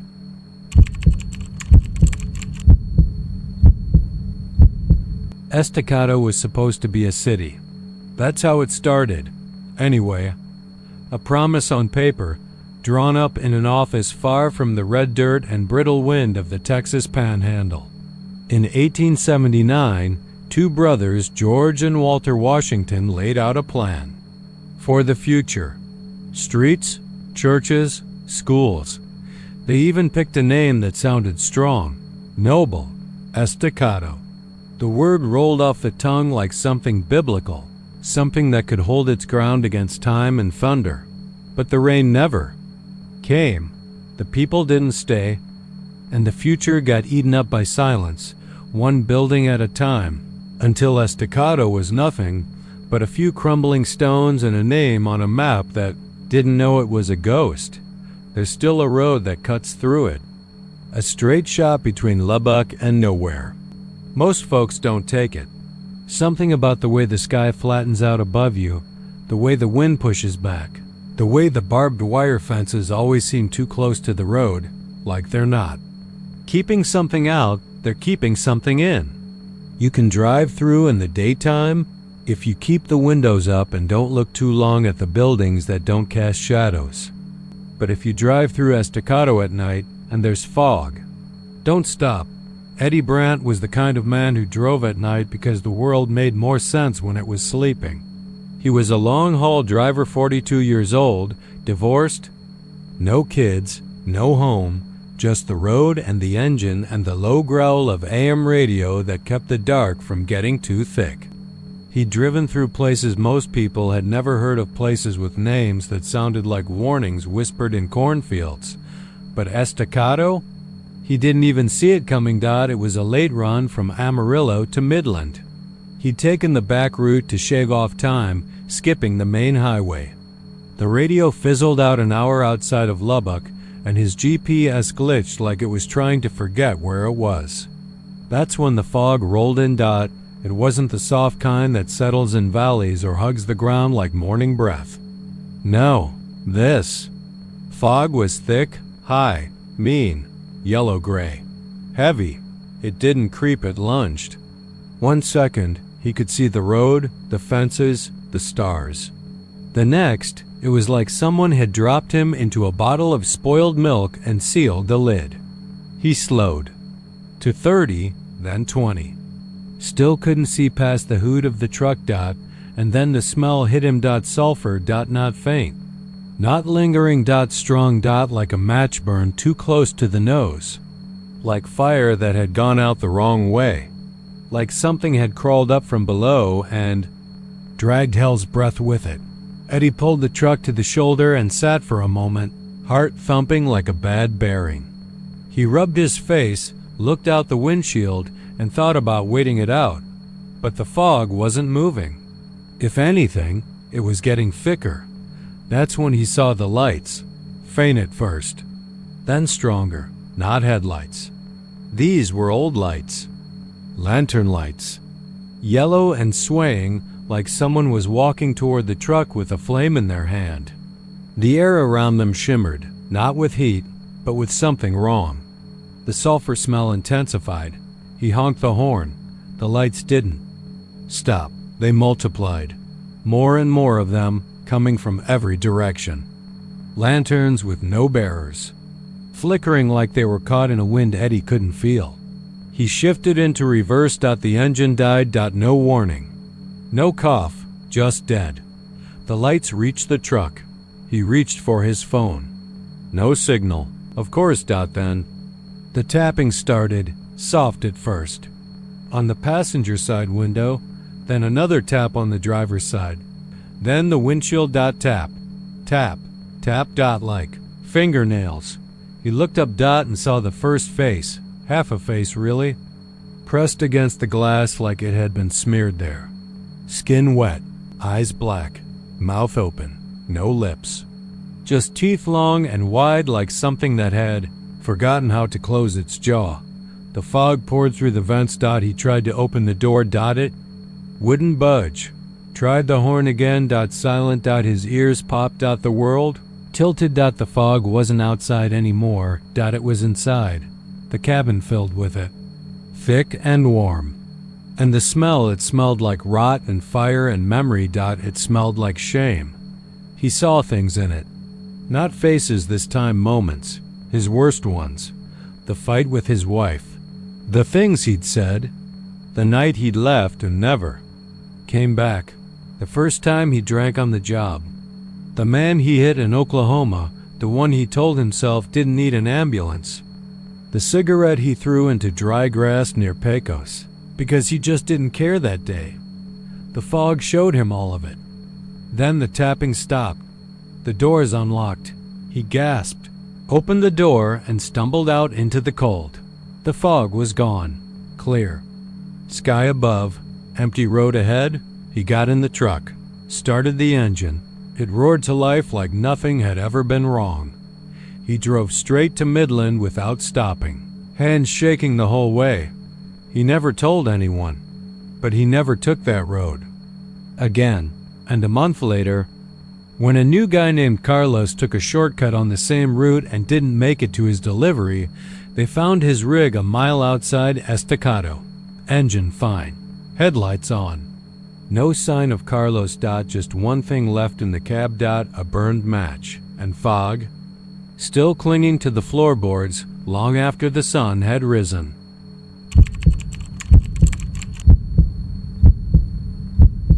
Calvert looks like a town that never woke up after a dream ended. It's all brick and dust and wide streets that go nowhere. Rows of antique stores with closed signs that haven't been flipped in years. Iron balconies that hang above. Sidewalks like ribs above a sunken chest. Once, Calvert thrived. Cotton kings, railroads, and the kind of money that made men cruel. Now it's just old bones dressed up like a tourist trap for the occasional visitor who still reads. Road maps instead of Google. But there's one building people don't talk about. No signs. No plaques. No tours. Just an old square structure on the edge of town. A hotel, maybe, or an asylum, or something that was once a schoolhouse. Nobody remembers for sure. It's made of red brick, blackened near the roofline like smoke had licked it once but didn't have the strength to eat it. All the windows are too dark, too low, and too many. There are 13 doors, and every single one of them locks from the outside, not inside, outside. That's what caught Megan Keller's eye. She was a freelance photographer, traveling across Texas in a junky SUV with a cracked windshield and a camera that had survived a war zone in Ukraine. She specialized in forgotten places where time fell asleep and didn't wake up. She said Calvert felt like a story waiting to be told. It was late September when she pulled into town. The air was dry and smelled like mesquite and mildew. Her motel room smelled worse. She checked in, dumped her bag, and asked the manager about the building she'd seen near the edge of town. He paused. Said he didn't know what she meant. Showed him a photo. He shook his head. But when she left the office, he turned the vacancy sign to no and locked the door. That night, she parked across the street from the building. It had no name, no power, no fence. Just a gravel lot and a sign on the door that read, "Do not enter," in letters so faded it looked like the bricks were trying to forget them. She took pictures, wide shots, angled frames, close-ups of rusted locks, old things, big enough to fit a fist through. She circled the building once, twice. The hair on her arms rose with the wind. Then she saw the door. The 13th one, not on the front, not on the side, but around the back, half sunken into the ground like the earth was trying to bury it. Lock was gone, broken. The door creaked open, and without thinking, without warning, herself Megan stepped inside. The air was colder than it should have been, and it smelled wrong. Not of rot, not of time. It smelled like wet carpet and something deeper, something like breath held too long. The hall stretched straight ahead, narrow, tiled floor, walls covered in old peeling paint. Light bled in through slits above her, casting bars across. The corridor like shadows of prison windows. She raised her camera. It didn't click. Battery full. Lens clear. It simply didn't take the shot. She kept walking. There were rooms on both sides, each with a wooden door, all closed, all marked with numbers that didn't make sense. 4B, 4D, 4F, 4F again. 3X. One was just labeled me. She opened that one. Inside was a desk. On the desk, a photo of her, taken just minutes ago. From behind. She turned. The hallway was empty. She left the room and tried the next door. Locked. Next. Locked. She tried to leave. Hallway stretched. The door she entered through was gone. In its place was a brick wall and a steel grate. She screamed. The lights flickered once, then off, then on. Now the doors were all open, and in each room, someone stood. Or sat. Or crouched. Silent. Watching. Eyes dark, mouths slack, all facing her. Every one of them wearing a version of her own face, aged, twisted, blinded, burned. A dozen versions of Megan, all wrong, all still. Then one smiled, and the others followed. And Megan ran. Her feet found steps spiraling downward into the dark. The bricks closed around her. The air thickened. She fell. When she woke up, she was outside. In the gravel. Her camera beside her. No bruises. No blood. But her hands were dirty, and her legs were scratched like she'd run through thorn bushes. Got in the SUV and drove through the night. Never looked back. But the photos? They were different. Every image showed things. She never saw. Faces in the windows. Shadows behind her.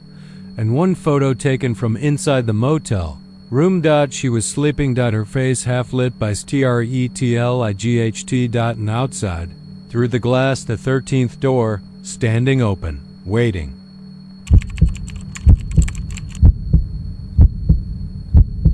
They named it Utopia, like naming it that would make it true. A little town tucked in the Texas Hill Country, where the river runs slow and warm and the trees lean kindly over the roads, and everyone waves when they pass you, even if they don't know your name. It looks like the kind of place people move to when they're done with pain. Clean porches, wind chimes, a feed store where you can still buy nails by the pound, and a cafe that serves the same pie they've been baking since 1962. People there smile like they've been let in on a secret. And maybe they have, but no one says the town's name after the Chiam. Sunsets. Not in a whisper, not in a prayer, not even in a memory. Tourists don't notice at first. They pass through during the day, stop for gas or barbecue, maybe take a picture in front of the wooden welcome sign with its chipped white paint and the faded motto, "Welcome to Utopia, a little piece of heaven." The locals might nod, even talk about the weather or recommend a hiking trail. But when dusk starts to fall and the sky turns purple behind the hills, the tone shifts. Windows get shut. Locks click that didn't click before. People stop waving. And if you say the name, just say it, even casually, every head in the room will turn to you at once, like they all heard the same noise at the same time. That's what happened to Caleb Morgan. He was a travel writer. Or at least that's what he told people. Truth was, he hadn't published a word in over a year and was driving through Texas more to outrun his own reflection than to find stories. He'd been through towns like Utopia before, small, friendly, hollow in a way that took time to notice. He liked to take his notebook into diners and pretend he was documenting Americana, when really, he just didn't want to be anywhere anyone expected him. He pulled into Utopia around 4 p.m., ordered a slice of pecan pie at the cafe, and started. Talking to a waitress named Lenora who had silver hair and the kind of eyes that looked like they'd seen a different version of the town than the one. The sunlight showed Dot she was friendly until he asked what it was like living in a place as perfect as Utopia.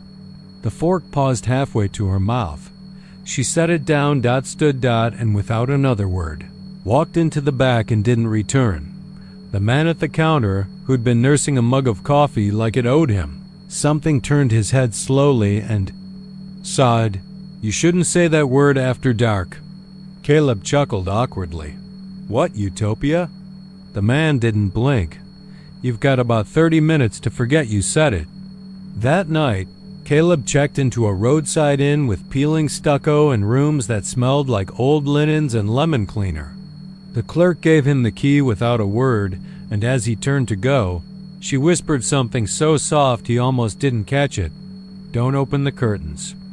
The room had no TV, no Wi-Fi, just a fan that spun lazily overhead and a Gideon Bible with no cover. Caleb sat at the desk, tried to write, but the pen felt heavy in his hand. His thoughts swam. Time slipped. He blinked, and the clock read 11:11.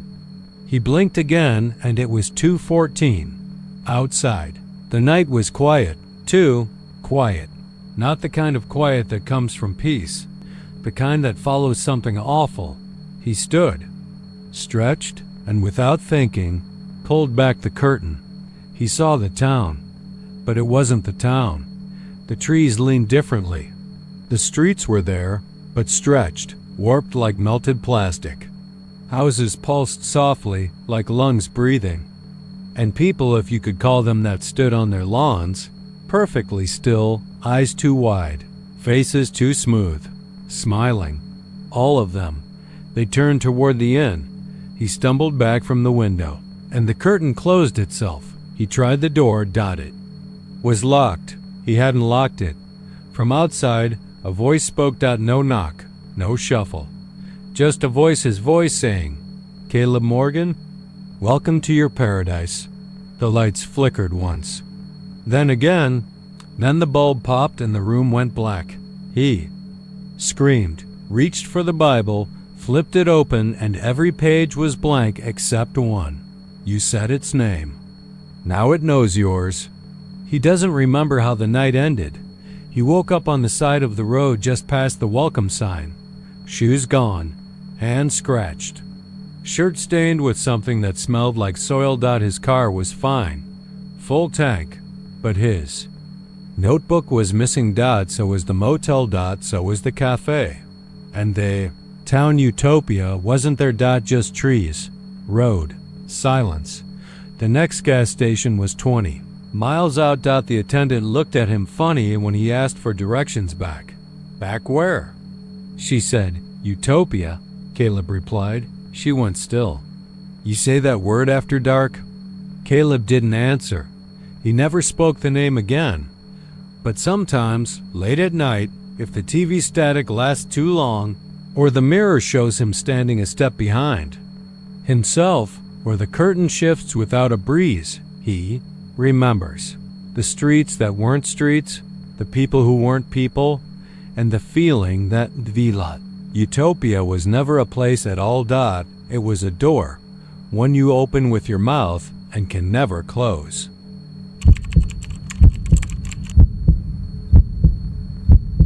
Calvert doesn't look like much when you drive through it. Just another old Central Texas town too proud to fall apart and too stubborn to disappear. Red brick storefronts with flaking signs.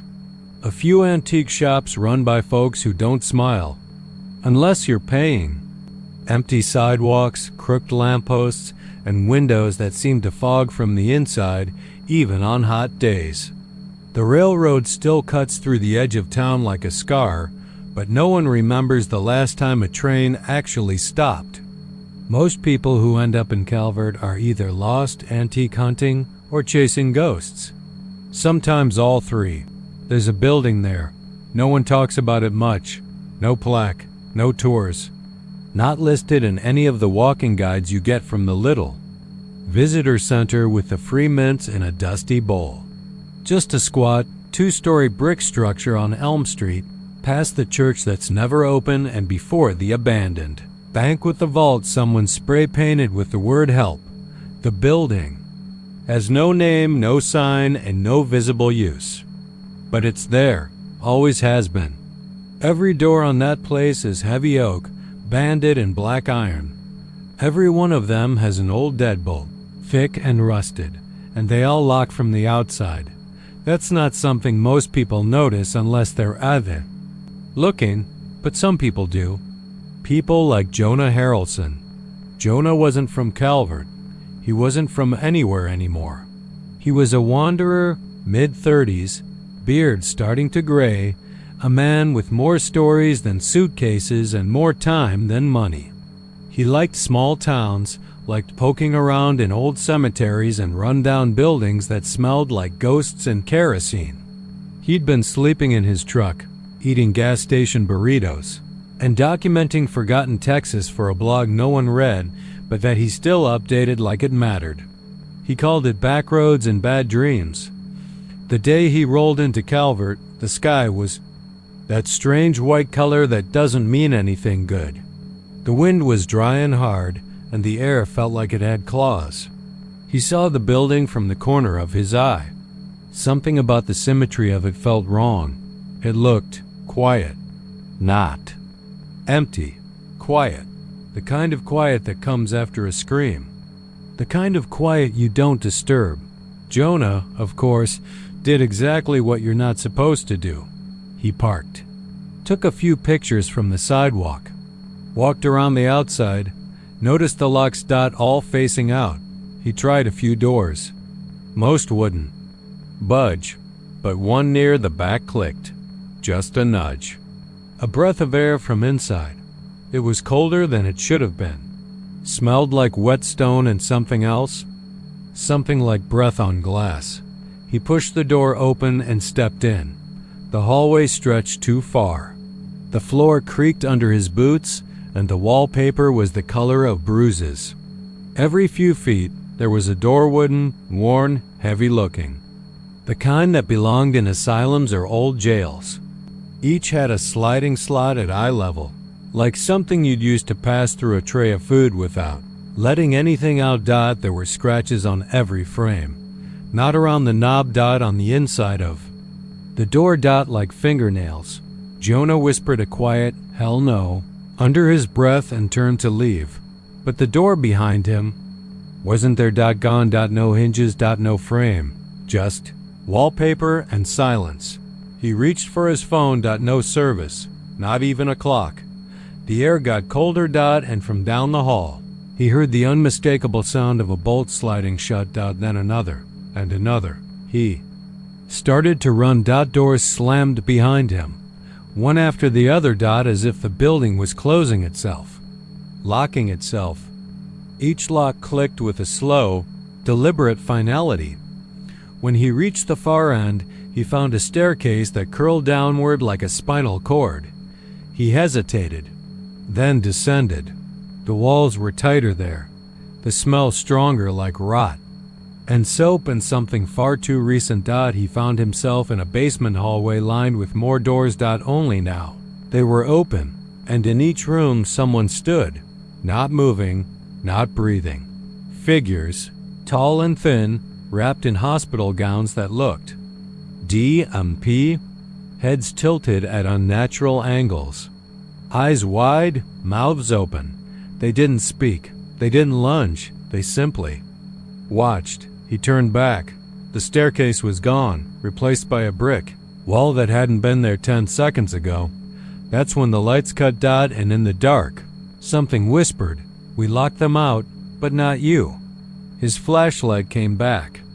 On flickered once, and then glowed steady. He was standing in a different hallway now, one with mirrors. Each mirror showed a door.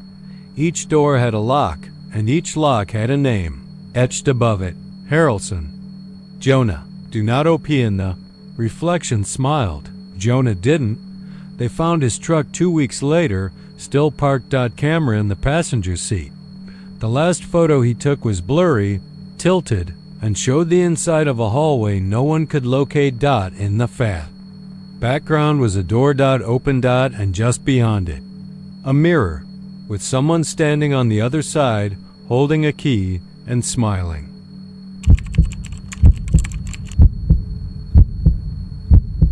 Out in the scraggly nothing between El Paso and nowhere, there's a dot on the map so small it barely breathes.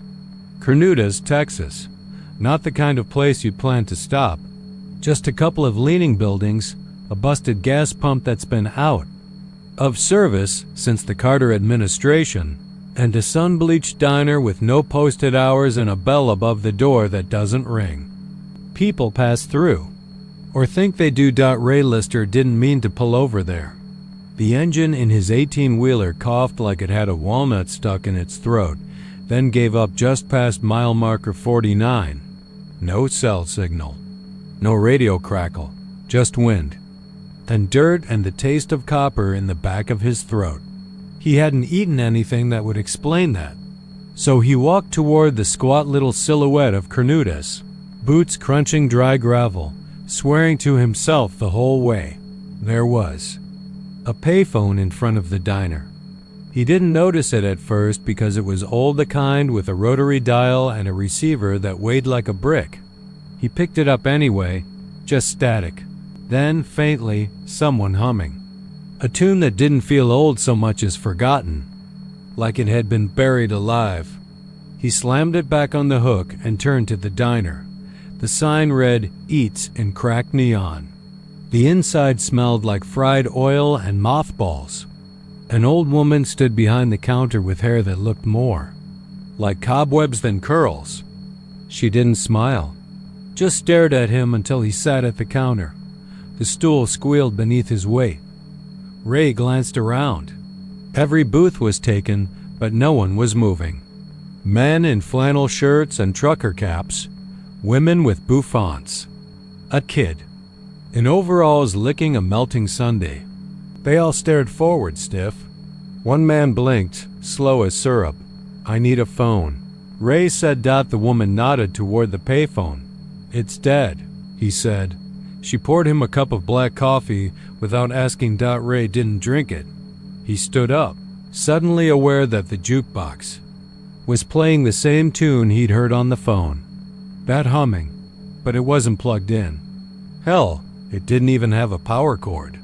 Just wires cut and coiled like snake skeletons behind the glass. "I'll walk," he muttered, backing out. But when he turned around, the door wasn't there.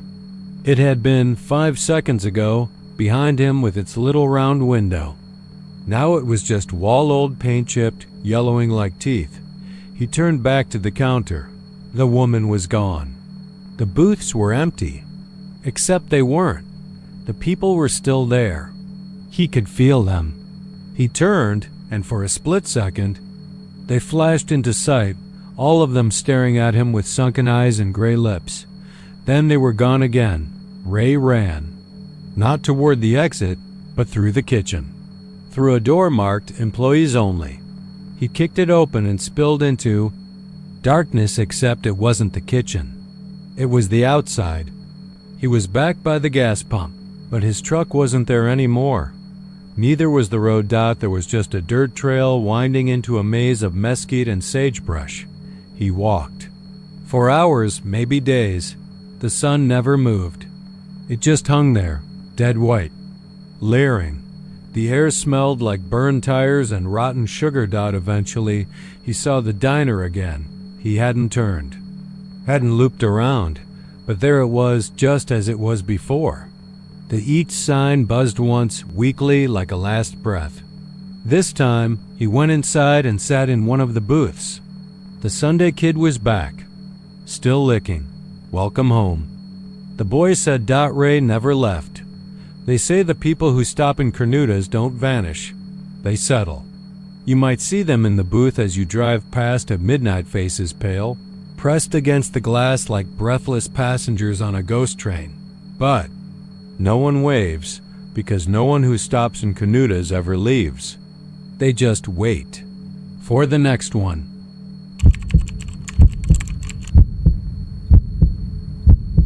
Langtry isn't a town, not really, not anymore. It's a memory that refuses to stay buried. A sun-blasted speck on the western rim of Texas where vultures outnumber people and the wind never forgets a scream. There's a courthouse there, if you can call it that, a single-room shack with a crooked bench and a rusted iron gavel still hanging by a nail. They say Judge Roy Bean once ran justice out of it, called himself the law west of the Pecos. But the Pecos dried up, and so did the law. What remained behind was something else. Colt Delaney was a photographer with a nose for forgotten places and a habit of chasing ghosts. He drove in on a late August afternoon, his rental car sputtering from heat and dust, the GPS long since given up. He was working on a coffee table book, Texas, the town's time left behind. He thought Langtry would be perfect. One last shot before heading back to Austin. The sun was a white eye, watching as he stepped out with his camera and tripod. The town was silent, except for the cicadas, their screeching like rusty hinges crying out from under the earth. He took shots of the saloon with its leaning walls and broken piano, the gas station with a sign that still said 49 cents a gallon, and finally, the courthouse. That's where the trouble started. He stepped inside. It was cool, unnaturally so, and the air smelled faintly of gun oil and dust, and something else, like meat gone bad, like rot soaked into the floorboards. The camera refused to work. Every time he aimed, the lens fogged or the screen glitched. He blamed the heat, blamed himself. Then he saw the ledger. It was lying open on the bench, right where Judge Bean would have sat, though no one had touched that place in decades. Yellow pages, ragged at the edges, with thick, looping handwriting that seemed too fresh, like someone had been writing in it that morning. One name stood out, freshly penned in black ink, though there was no ink bottle in sight: Colt Delaney. Beside the name, sentence pending. He laughed, nervous. A joke, he thought. Some local playing tricks, but then came the boots. He heard them, one slow step after another, dragging through gravel outside. Coming closer. Colt rushed out, expecting a tourist or caretaker. The yard was empty. Wind stirred up a cloud of red dust, and something thudded softly against the door behind him. He turned and found a noose nailed to the frame, swaying gently. It hadn't been there before. The rope was new, fresh, and tied in a hangman's knot. So perfect it made his stomach clench. He left. Fast. Except he couldn't. The car wouldn't start. Not just wouldn't, couldn't. The key turned. The engine coughed like an old man trying to clear his throat, then went still.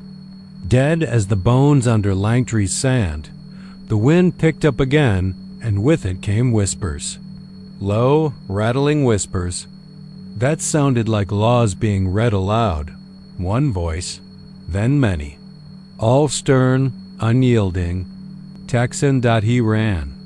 Past the saloon, past the boarded-up post office, past the shell of a church with stained glass so cracked it wept red. Everywhere he turned, signs appeared, wooden boards nailed into posts with names carved in. Names he recognized. People who'd vanished. Back in Austin, there was a podcast about missing urban explorers. 6 in the last year. All had one thing in common: they'd passed through Langtry. One sign read, Judge. Another, guilty. The third, hanged. By the time Colt found the edge of town again, night had fallen like a shroud, fast and without mercy. Langtry didn't just trap light, it swallowed it. The stars refused to shine above it, like even God didn't want to look down. He hid in the back of the gas station, curled between racks of expired gum and glass soda bottles still filled with syrup. The whispers followed him inside. Then boots. Again, closer this time, and the voice. It was dry, cracking, like paper rubbed against bone. Colt Delaney. You done stood before the court of the dead. You are hereby sentenced. He screamed, but his voice didn't leave his mouth. It felt frozen in his throat, like it knew what was coming. To dangle till the buzzards don't find nothin' worth peckin'. The rope was there again, hanging from a beam that hadn't existed a second ago. The ledger lay open on the floor. This time, next to his name. Sentenced. Death by hanging. Executed. They found his body 2 weeks later, or what was left of it. The sheriff from Del Rio came out after a tip from a tourist who'd driven past and seen something hanging from a power line. The cause of death was asphyxiation, but there were no marks on the neck, no bruising, just eyes wide open. Mouth too. Like he died screaming, and the scream had refused to leave him. No camera was found. No car, either. But the sheriff swore he saw something else in the old courthouse just before he turned away. The ledger was open again. This time it said, Sheriff Paul McIntyre. Sentence pending. Langtry still stands. Barely. The wind still carries the laws. West of the Pecos. Only now they're passed down by shadows. And once your name is written, there ain't no appeal.